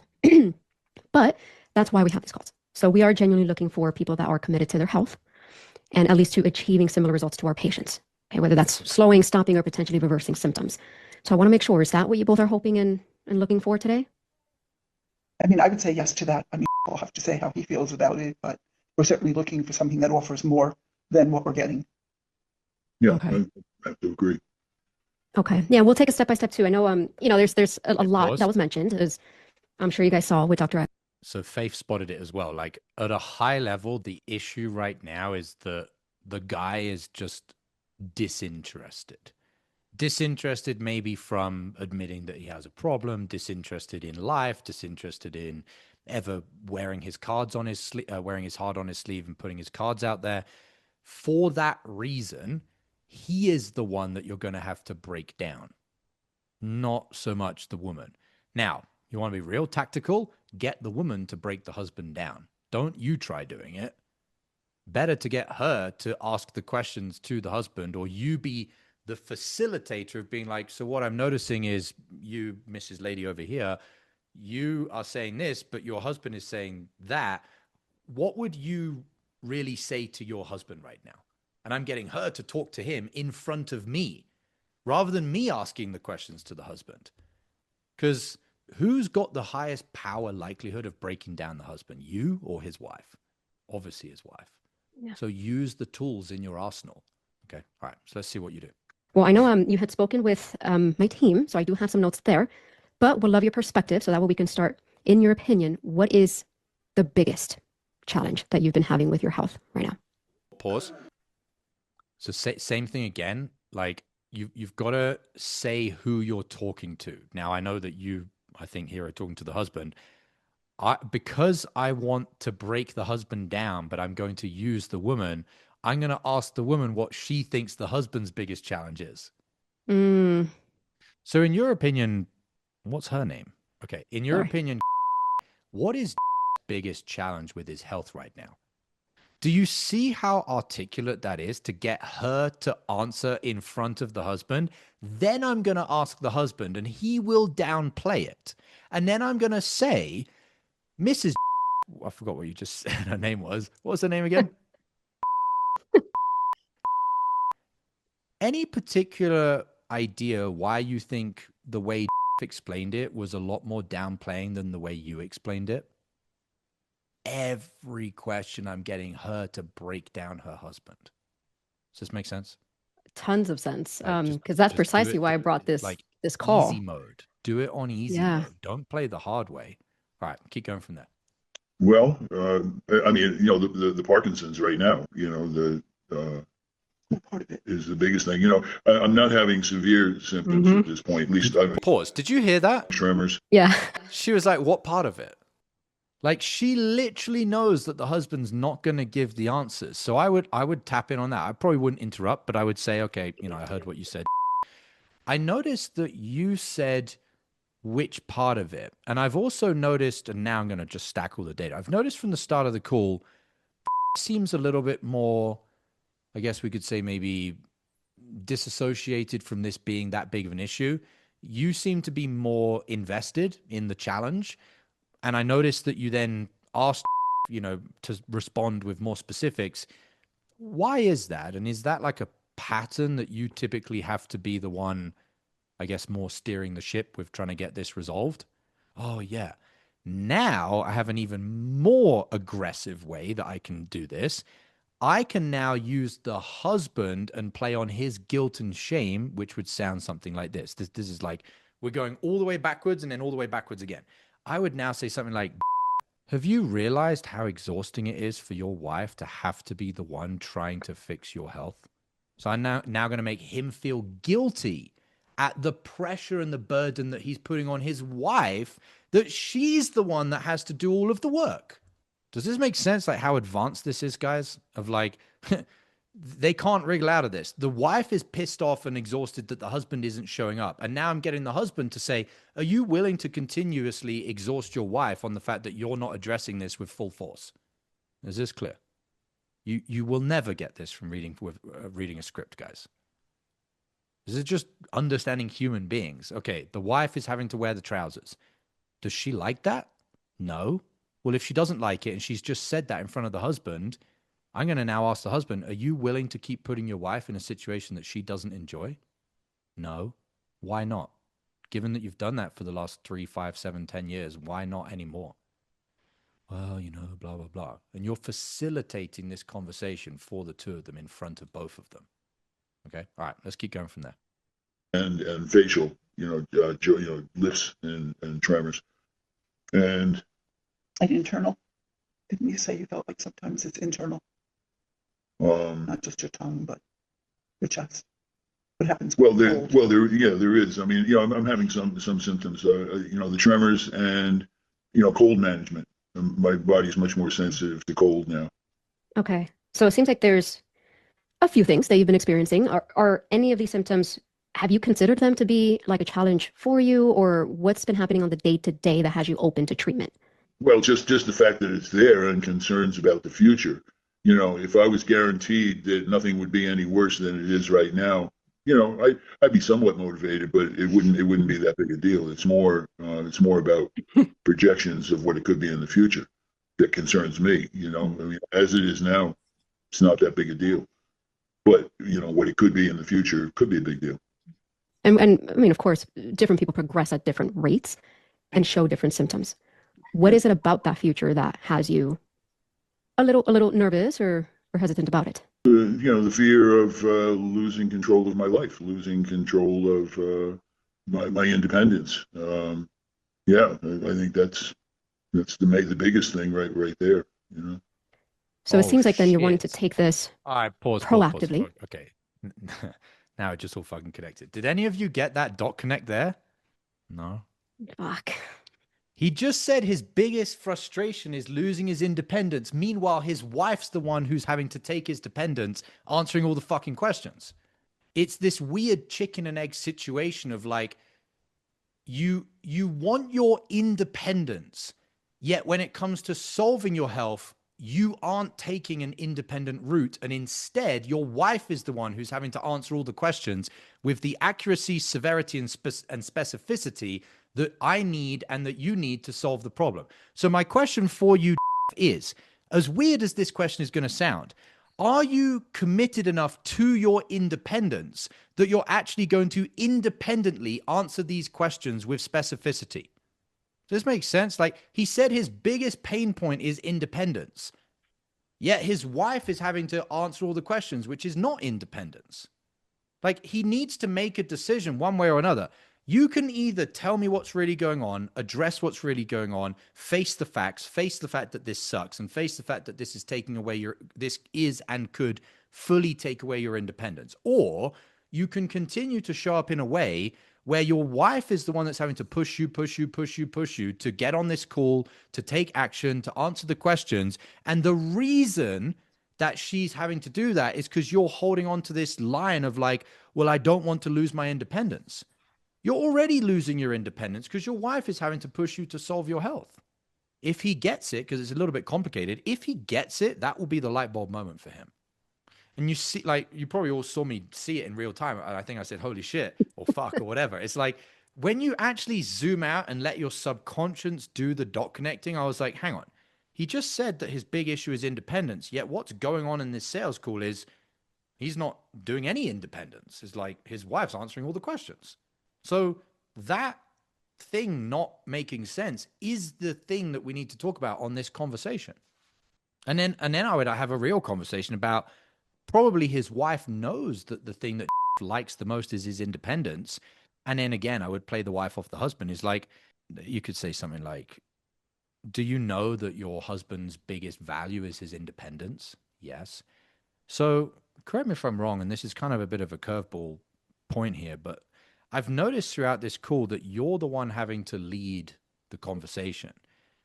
Is there any part of you that you feel in conflict because you know what needs is you to step up and answer these questions and be specific and push him to get help? But at the same time, you know that the thing that he hates the most is losing his independence. Do you feel in conflict of like, how do you navigate this situation? She'll be like, oh my God, I've been bottling this up for the last 5 years and nobody gets how I feel. And then you play it back on of like, have you thought about this from your wife's perspective? She knows that you love your independence. You love your independence. Yet for whatever reason, we could call it ego, you're putting up this wall. And now your wife is having to step in and fight this battle of like, I don't want to take my husband's independence away because I know that's what he values. But if I don't do it, his health is going to get even worse. Do you see how this is like high level, deep fucking therapy counseling? Is this clear, guys? And hopefully, aside from the training, the literal training, hopefully you can all see that the thing that carries me the most is my enthusiasm for this. Like, I love this shit. Seeing these dots connect, and I'm like, holy shit. Like, this is like, you would struggle to watch a movie, guys, that grabs your attention at the level that these calls will grab your attention if you actually truly tune into the real conversations. Like, there's very few movies that will be more take you on an emotional roller coaster of enjoyment of like, wow, I didn't see that coming around the corner. There's very few movies that would give you that same thrill as these conversations will if you actually just tune into them. Like, it's very entertaining whilst at the same time very important, and at the same time you get paid for it. Like, if I just quickly draw that as like a trifecta of like how crazy this is, you've got a trifecta of entertainment, I know, there you go, entertainment, meaningful, and earning fuck you money. Like, you're going to get entertained every hour of every day whilst doing something that's highly meaningful and earning a crazy amount of money. As far as like a holy grail trifecta, like, doesn't really get any better than this, guys. Like, go and watch a movie. Okay, you'll get entertainment, but it's not meaningful and you earn no money. Go and do something usually that you earn money, but it's not that meaningful. Selling drugs. Go do something where you're doing something meaningful, but it's a passion project and it's not earning you any money. Like, the fact that you can get all three of these things by just having these real conversations is mind-blowing. Okay. Jay, what's going on? Yeah, what's up? I have a takeaway. I'm thinking, out of all these call reviews that I've seen for the last like 11 months, so long as you don't screw up the burning problem at the beginning of the call and we actually get into something, like, it's usually this is just going to pop up on almost every single call is something about their mental model, or you just understand the meta and you catch this thing. That's the real conversation. And it doesn't really come up out of just like, stacking up a bunch of data and getting a bunch of questions. It's just something that pops up. And it's almost like this gives you an excitement to be present and to tune in, because you're like, I just need to get the burning problem right and then stay present the rest of the call, because something like this is going to pop up and I'm going to catch it. 100%. So my enthusiasm perked up there for that. Love that. The only thing I want to just clarify, and it may have just been a slight word slip there, Jay, but just so nobody miscommunicates, we had this conversation recently where people were like, what is data gathering? It's like, I know we get confused around the wording of like, is data gathering like numbers and like how much money did they make, whatever. Data gathering is gathering data. So for example, what data did we gather? Husband, uninterested, body language. Like, when we open up the call, that's a piece of data that we gathered. It's like, I noticed this thing with the husband. Then we gather the data of, and I'm showing you this so you can see how it creates the light bulb moment for you as the closer, the dot connecting. The second piece of data that you got was wife answering questions / nudging husband. That's the second piece of data we got. The third piece of data we got, and this was it, bingo, husband says highest pain is losing independence. Do you see how this is data gathering? It's like, I got this piece, then this piece, then this piece. And then my brain was like, oh, the husband doesn't want to lose his independence, but his way of trying to not lose his independence is to be uninterested, which means the wife's now having to answer the questions, which means he is losing his independence. So it's like, it's this fucking clusterfuck of a circle of like, do you realize these things going on, the two of you? And then from there, I'm like, and then my brain connected to another dot, which was like, the fourth thing is, how must the wife be dealing with this situation? So I just want you to see, in using a literal example here of like, This is data. Your brain, your subconscious is gathering data. It gathered the body language. It noticed the thing that the wife's answering the questions. I heard the thing that the husband was saying. Then then my brain connected it and thought, okay, well, hang on. Now the wife's on the call. The husband's on the call. Like, I wonder how the wife's dealing with this and how she must be feeling. Okay, so the other thing I want to point out with data gathering, guys, is, and these are called modalities, by the way, which is a wording from NLP, but you don't need to know NLP. The modality here was that my eyes gathered the data. My modality here was that my eyes and ears gathered the data. And then my modality here was that my ears gathered the data. And then my modality here was that my, we'll call it feeling sense, allowed me to then connect of, well, hang on, the wife must be feeling pretty shitty with this situation. So with data gathering, we're not just gathering data by hearing. We're gathering data by looking, by hearing, by sensing. It's coming from all of our senses that we're gathering this data. Does this make sense? Yeah, we barely even needed to ask any questions. The data didn't even come from us Turned up to the asking call, questions. husband's not interested, wife's answering the questions, and then bingo, the husband says, I don't want to lose my independence. Well, that's not a fucking coincidence that you're not interested, you're not demonstrating much interest, and your wife's answering all the questions. Okay? All right, let's keep going a little bit longer and see what comes up in the call. Considering that, yes, you do have tremors, you have sensitivity to cold, it doesn't seem like it's that debilitating at the moment, but you want to make sure you're proactive before you lose your independence. Yeah, Is that accurate? and hopefully to get pause. So far, every like, did any of you notice that the wife like did this, and she like tried to slip into the conversation a little bit? I didn't Why? notice that. Go back 10 seconds. And the reason why is because you brought up the independence, which she knows is the root cause of all of this conflict and not getting to the solution. Play it again. Look, she's not in the shot. and hopefully to see, to get like that's not a coincidence. I've heard has been about from Western medicine has been about mitigating symptoms, doing nothing for the disease itself, and yeah. So I don't know what I was trying to answer. Well, it's I mean, overall being clear on some of the symptoms that have been coming up for you and how you've been experiencing that. Because again, every single patient has been experiencing symptoms very, very differently.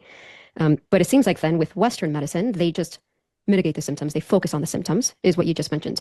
Yeah. Is there any particular reason maybe that's a pathway you don't want to go down anymore? Well, I mean, I'm not opposed to having the symptoms mitigated, but if that's the only thing that's happening, then underlying there is some degeneration which is continuing along, and at some point is going to surface. And those pause. Like, do you notice again the wife like tilts into the shot, which means she wants to say something. You have to notice these things. He's saying, well, if I can mitigate the symptoms, it's not ideal because the root cause isn't getting solving. And the wife's like this. When he stops talking, you have to say, I could be wrong here. And you should probably always say that with things like this, because maybe she just was fidgeting in her chair. Like, there is a possibility of that. I could be wrong here, but I noticed that when and you got to specify, when your husband was talking about only mitigating symptoms, but not getting to the root cause, it looked like you kind of shifted into the camera for a second, as if maybe you had an opinion or something you wanted to share there. Is that accurate? Oh yeah, I wanted to say this. And then she's going to scoot over into the camera and she's going to say blah, blah, blah, blah, blah. The crazy thing is, whatever she's about to tell you will be exactly what you needed for the next piece of the sale. Because nothing in life is coincidental. If she shifted into the shot, the only reason you don't know the next thing to say on the sales call is because you weren't present enough or aware enough to see the pieces of the puzzle flying in front of you that you just needed to grab that piece and put it in the jigsaw. Hey, Josh. What happens next? I don't know. I don't know what the next thing would be. But at this moment, that's the thing. She wanted to add something. So notice that. She'll add something, and then bingo, from there, you'll get the next thing that needs to come. It could be a verbal thing, a non-verbal thing, something he says, something she says, the fucking lights could go out. I don't know. Something will happen next, because nothing's coincidental if you're just present enough. Josh, quick question. Go for it. Let me do Fiona first because she had her hand up, and then I'll come Oh, to you. sorry.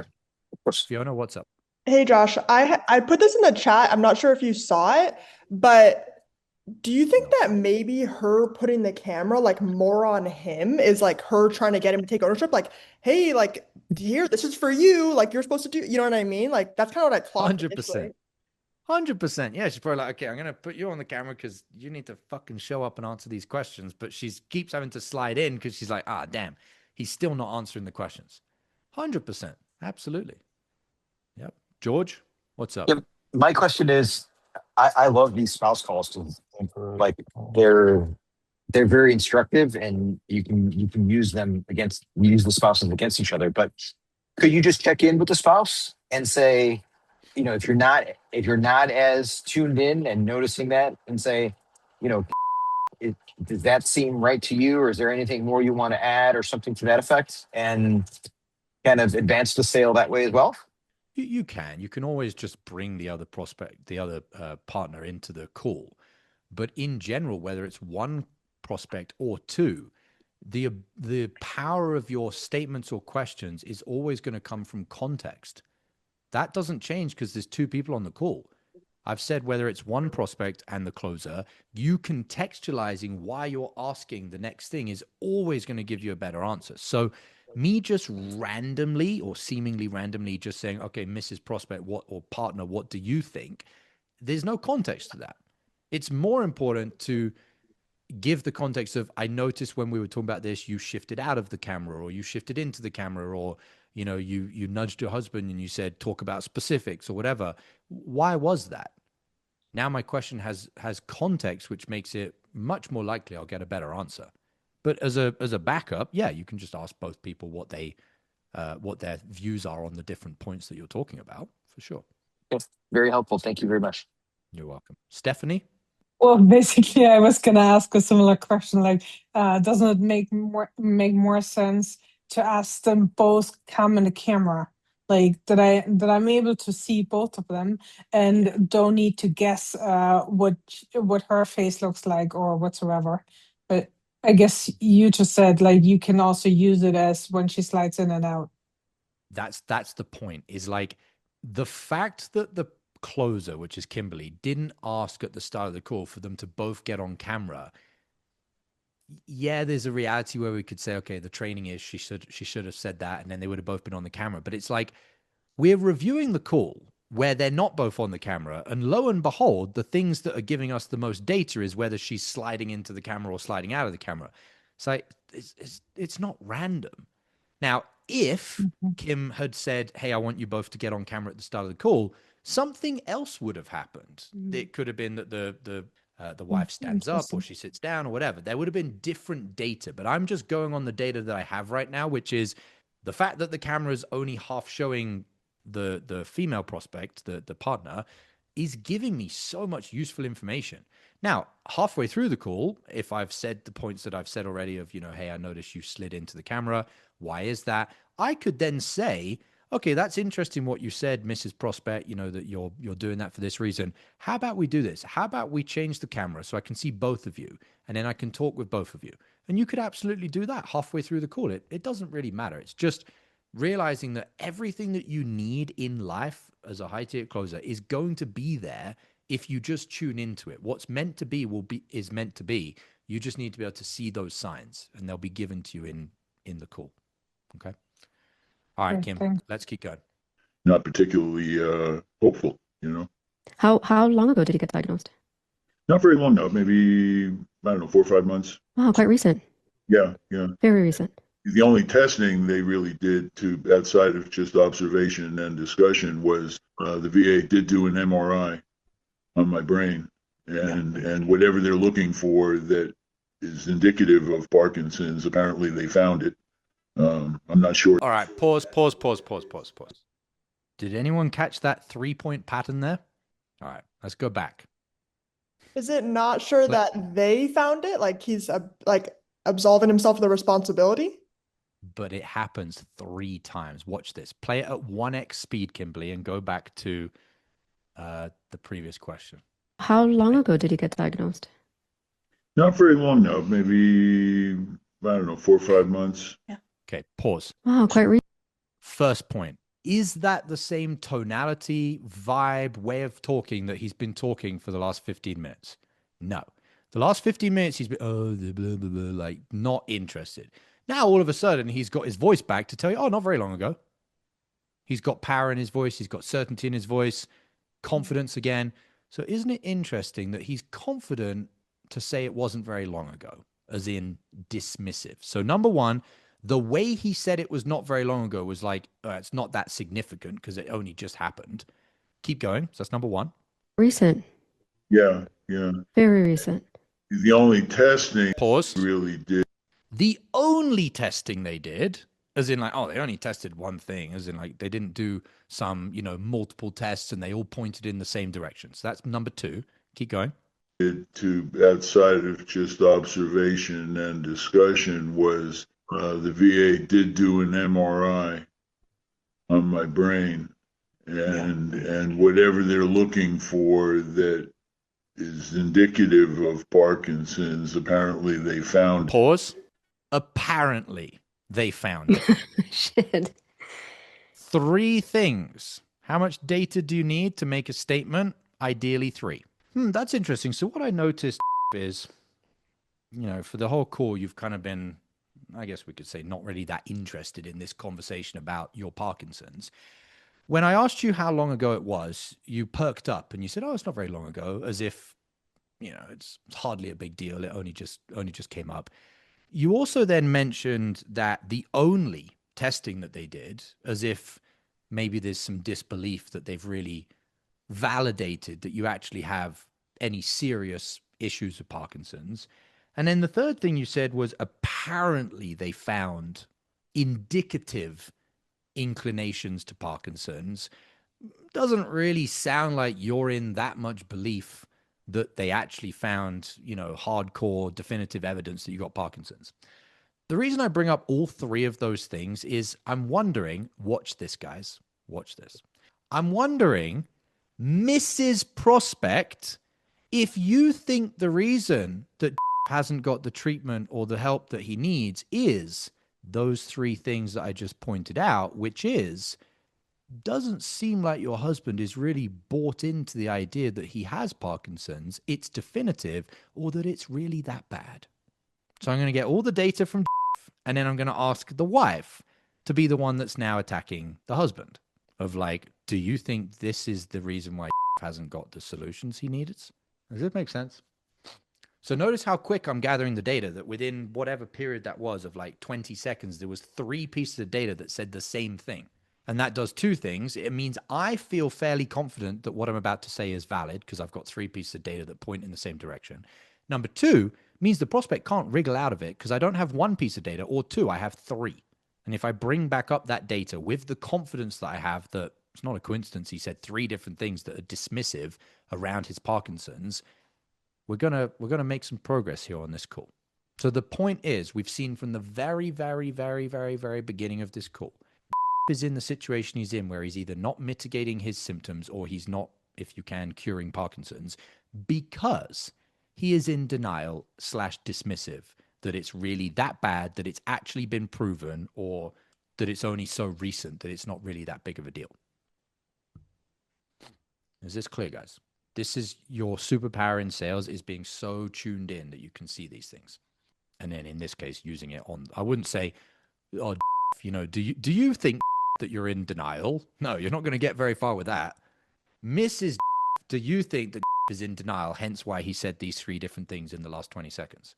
Now, if I was really strategizing this, which isn't a word, being strategic with this, now I would say, at this point, I want you to turn your camera the other way up and I want both of you in the shot. Notice the timing of things. If I was going to do it at some point, it would probably come up now. Mrs. Do you think this is the issue? Yes, I do. I want you to turn the camera and I want you to both sit here. And I'm going to sit there for about 15 seconds in silence and make them both look me in the eyes without moving while I can see both of them and see where they want to go from there. Is this clear? All right. I see you raising your eyebrows, Kimberly. What's going on? I mean, it's a little too clear, but that's the point. Like, I just feel so bombarded with what to do, where it's like my initial reaction is like, okay, why the heck aren't you picking this up? Or like, what are you doing that you can't see these things? So I think with it's just you a lot of reflection. Yeah, I think, and we're fairly newly acquainted, but I think I've got enough data on you. What I've noticed, if I were to pick up a vibe of you, is I think you're trying too hard. Like, correct me if I'm wrong, but I kind of get the vibe from you that like maybe it's all your life since a child, maybe it's more recently, like you've got this kind of identity of like, I don't want this to sound wrong, but like Little Miss Perfect. Josh, I gotta say, I know Hang on, Kimberly hang on, from hang on, hang Oh on. no, We're sitting five Daniel. years ago. No, it's Yeah, I'm doing it because I know her from 5 years ago, and that's the exact same thing our trainer back in the day used to tell her. Don't try so hard, let it flow. It's coming back at you, Josh. You're fucking amazing, dude. It's like you can spot shit before it hits the floor. And Kimberly, I just gotta say, I'm so proud of you being here, and it's fascinating. Just I got my mind blown away because I know her 5 years ago. But it's amazing how you pick this shit up. Sorry to interrupt like that, but I got goosebumps and goosebumps. Congratulations, and yeah, amazing. It's something I've known, but it's like I don't know how to overcome it. So like I've even had to post it, and literally on my pre-call checklist it says perfection is not real. So I think it's more of like embodying it that's been a little difficult. I think that's why it's not working for you, that thing on the pre-call checklist. It's not that perfection's not real, because even that is like some weird sadistic reverse psychology of like you trying to get past the perfectionism.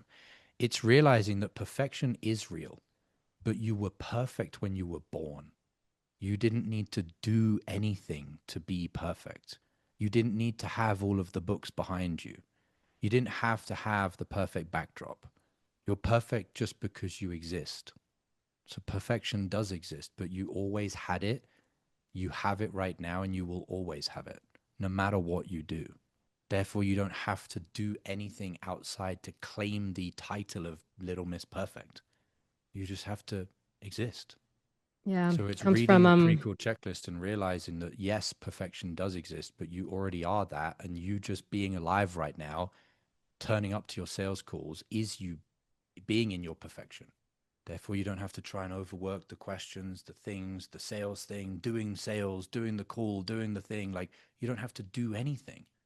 And it's crazy because like I've often asked myself since being in the mastermind, like, why do things feel so hard?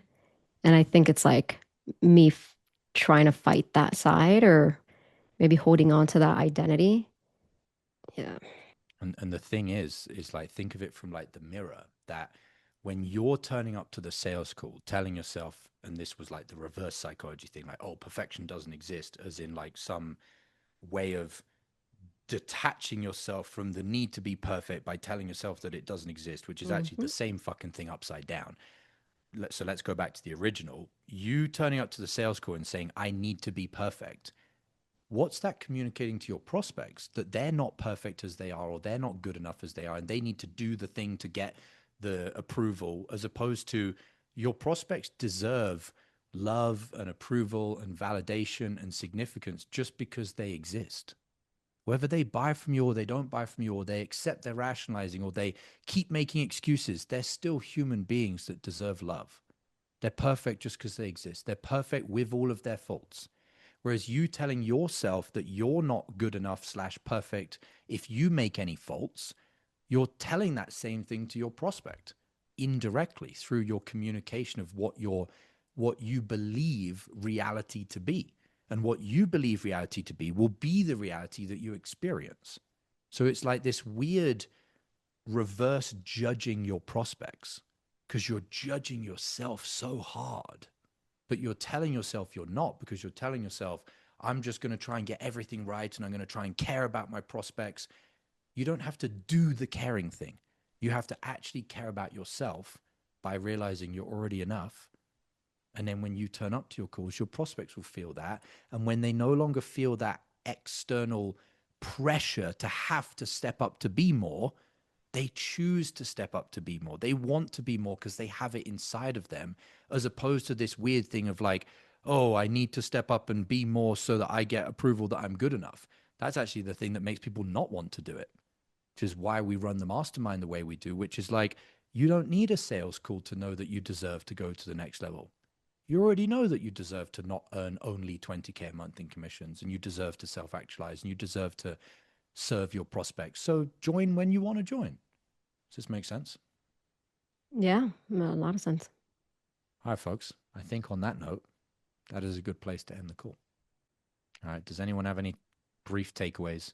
Not general Q&A, guys. I know normally we do a general Q&A, but I think this is a good point to end this call. So if anyone has any takeaways on what we just did, we can do that. If not, we'll wrap things up. Hey Josh, how you doing? I'm doing great. So I'd say in terms of like a big takeaway just in the past 10 minutes, goes back to when I was in Cabo and I saw you, you do the chuckle before you got that insight as to what was going on with Ben. Same exact thing happened with you on this last call with Kimberly. And you said like you had like an oh shit moment.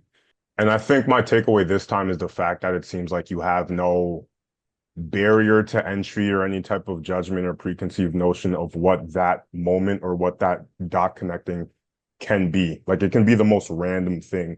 It seems like you have an openness to whatever it may be. Whereas I feel like I have some sort of barrier, like, okay, I talk to these type of prospects all the time, therefore the dot connecting moment is probably going to be something like this. Well, as you were saying that, I was trying to think if there was any additional way that I could tell you guys like what I'm doing or how I'm doing it or how I'm getting these downloads or how I'm receiving these dot connections. And like the only thing I can really point to, let me just pull something up on my screen, is when I'm on these calls, and it would be the same if I was on a sales call, I'm truly, truly, truly up here in love, meaning like my state is like, I just want to help all of you. And so because I'm up here, I'm not thinking about me, and what you were saying, Bradley, was like pride or like, yeah, probably more pride of like, oh, I know this one. I've seen this pattern before. Like I know the answer to this exam. I know the answer to this question. That's down here in pride. Like assuming you know the thing because you've seen it before in the patterns. Whereas like, I don't have any preconceived notions. And actually the most loving thing I can do is know every human being is different. So to have any part of me that wants to archetype someone of like, oh, I've seen that one before, I'll just do the word track that I just did to Kimberly. It's the self-love word track. No, that's like the most unloving thing you can do because you're just assuming that people don't have their own nuances, their own individuality. And so what I'm doing is I'm completely removing myself from any form of preconceived notion. And I'm just tuning into this capacity of love up here. And the fucking downloads just come when they come. Daniel. Yeah, you basically already said it, but my takeaway for the day is an answer to how you do it is, and I saw this in the first 5 minutes or whatever it was, is just you are extremely passionate about this and you really, really, really care. And so everything just takes care of itself. Like everything you need comes to the surface. And it's the same thing with what we need to do. It's not about the thing to do or how to do it. It's just the deeper, that's the takeaway for me, is just give a fuck and it'll all come. 100%. Yeah, that's better worded than I worded it. Like the biggest thing, and think of the word passion. Like when someone says that you have passion for someone, that is love. That's the same thing, guys. I have so much love for what high ticket sales is supposed to be, what service is supposed to be, what mentoring people is supposed to be, what raising your standards is all about, what helping you all have these light bulb moments, what helping your prospects have these light bulb moments is all about. I have so much passion for that. I have so much love because I'm in the state, the level of consciousness of love when I'm talking, thinking, feeling, experiencing, doing these things. So absolutely. Massive takeaway, Daniel. Love it. All right. Dr. Chloe? It felt like all of the conversations today were like answers and reminders for questions that part of them I did have and I asked, but also many questions and prayers that I didn't even realize that I had. And I feel like my takeaway from that really is the power of community, the power of being in group. Whereas I could have asked you in the chat, like the question that I had, but it wouldn't have maybe been the same answer. And I would have missed out on other answers from other community members that wouldn't have been available in a one-on-one conversation. 100%. Yeah, I'm done. I'm done. That's it. I wrote two of them down today. You know, I'll just say it. I was touched to hear that your thoughts about your success regarding the results that you've gotten and how you attribute them to, 95% of your results come from other sources, not yourself. You don't look to yourself as the source of the results you've achieved. A small portion of that, but you are, part of the source. You are connected, and it's given you, it gives you that access to that humility that we have to bring to a call to be able to recognize perfection in another human being with all of their flaws, and letting them know that you should know that you're enough, and so that your prospects can know they're enough and they can step into that better version of themselves. 100%. Let me give you a little analogy just to wrap this up, guys, with that. So when you've got you obviously have to start doing the right actions, thinking the right things, making the right choices, walking in the right direction for you to start getting results. But as you start doing these, like what appears to be the biggest and the most things that you can do within your realm of being a human being, as you start doing those things, all of these bigger things start being lined up in front of you, whether it's a stepping stone, whether it's another human being like a mentor, whether it's an environment, so I'll do like a sun and then, like the waves, whatever.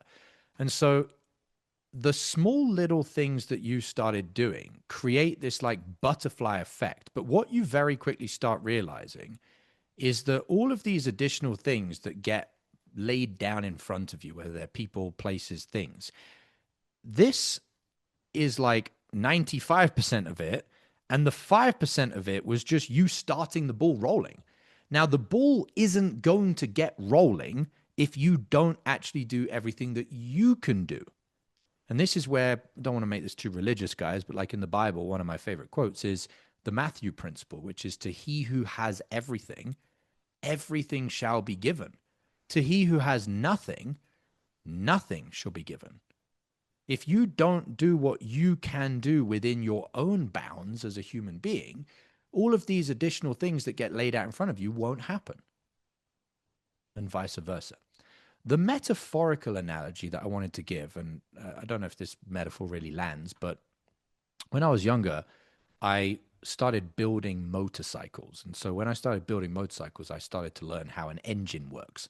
Whether it's a car, whether it's a motorcycle, the basics I'm going to walk you through here are exactly the same. You have something that's called a spark plug, which is like just this, it's kind of like a little thing like about that long. And in between this tiny little thing here, there's a gap of somewhere about 0.5 millimeter to 1 millimeter. And across this gap from here to here, you have a spark, like an electrical spark. And so that's your spark. And this is literally 1 millimeter big. Like this it's not that big. It's way smaller than that. That spark then is at the top of a big chamber. And in that chamber, you have fuel that's under pressure. So gasoline for you American folks. And that spark now ignites the gasoline. It creates a little explosion. And from that explosion, cut a long story short, the wheels start turning on the car or the motorbike. So looking at this, we have this tiny little thing that's 1 millimeter and a spark. From there, we have this thing that's, 1 foot by 1 foot, depending on the size of the vehicle, an engine. Then we have all of the rest of the things that take you all the way to the wheels. So if we look at it in a simplified diagram, the spark was this big. Everything else was this big, 99%, and this was the 1%. But without that spark, that tiny, tiny, tiny, tiny, tiny little spark, none of the other things would have happened. That spark is the spark inside of you, the spark to make the choice, to make the decision, to do the action, to think the thing, to write the pre-call checklist. That tiny little spark that ignites everything else is you. And so when George is saying, like, you know, you understand, I understand that I'm a tiny piece of it. It's not that because I'm a smaller amount than the 99%, I'm less significant. It's still binary, which means if that spark didn't spark, the engine wouldn't fire and the wheels wouldn't turn. You are everything, and yet at the same time, a tiny little piece of the equation, both at the same time. You are the spark that sets off the daisy chain or the butterfly effect of everything else happening in the equation. Okay? All right. So hopefully that metaphor lands. All right, folks. Wonderful training. I'll see all of you on Friday. Have a great rest of your day. If any of you have any latent takeaways or realizations off the back of this training, remember that you can always post them as post-Wednesday training realizations. They're still useful for other people to see. They're also useful for you to articulate your own thoughts and realizations. Later, folks. Have a good rest of your day. All right. So you've seen another Wednesday live training from inside the Unicorn Closer Mastermind. We went deep on the spiritual side of sales, self-actualizing, what it really means to be a leader, the standards of excellence inside the Unicorn Closer Mastermind, and what I believe should be the standards of all of you as high-ticket closers. If you know that you want to play a bigger game, you want to be a unicorn, you want to be around other unicorns, you want to build a unicorn life of your dreams, there is a link below this video to step up. It is not going to get easier next week, next month, or next year if you keep procrastinating. You might be telling yourself that being in a safer, more comfortable place, having earned more money, will make it easier to pull the trigger. But what you have to really realize is you're earning the money that you deserve to be earning. If you're not earning an amount of money that makes it comfortable to invest $3,000 a month in your commissions as an investment to join the mastermind, that is exactly why you need to do it today. Because when you actually step up and you step into this identity of being a leader that faces your own fears, despite all of the reasons to be scared, afraid, to make excuses, to rationalize, what do you think happens when you turn up to your sales call? You have the authentic, congruent, ethical energy of being a leader, someone that can serve your prospects, not because you're faking the word tracks or faking the tonality, but because you've actually become the person that can lead another human being because you started by leading yourself. If you know you're ready, click the link below this video, join the mastermind, and I'll see you on the next Wednesday live training, you being on the inside instead of just sitting on the outside. Click the link below, join. I'll see you on the inside.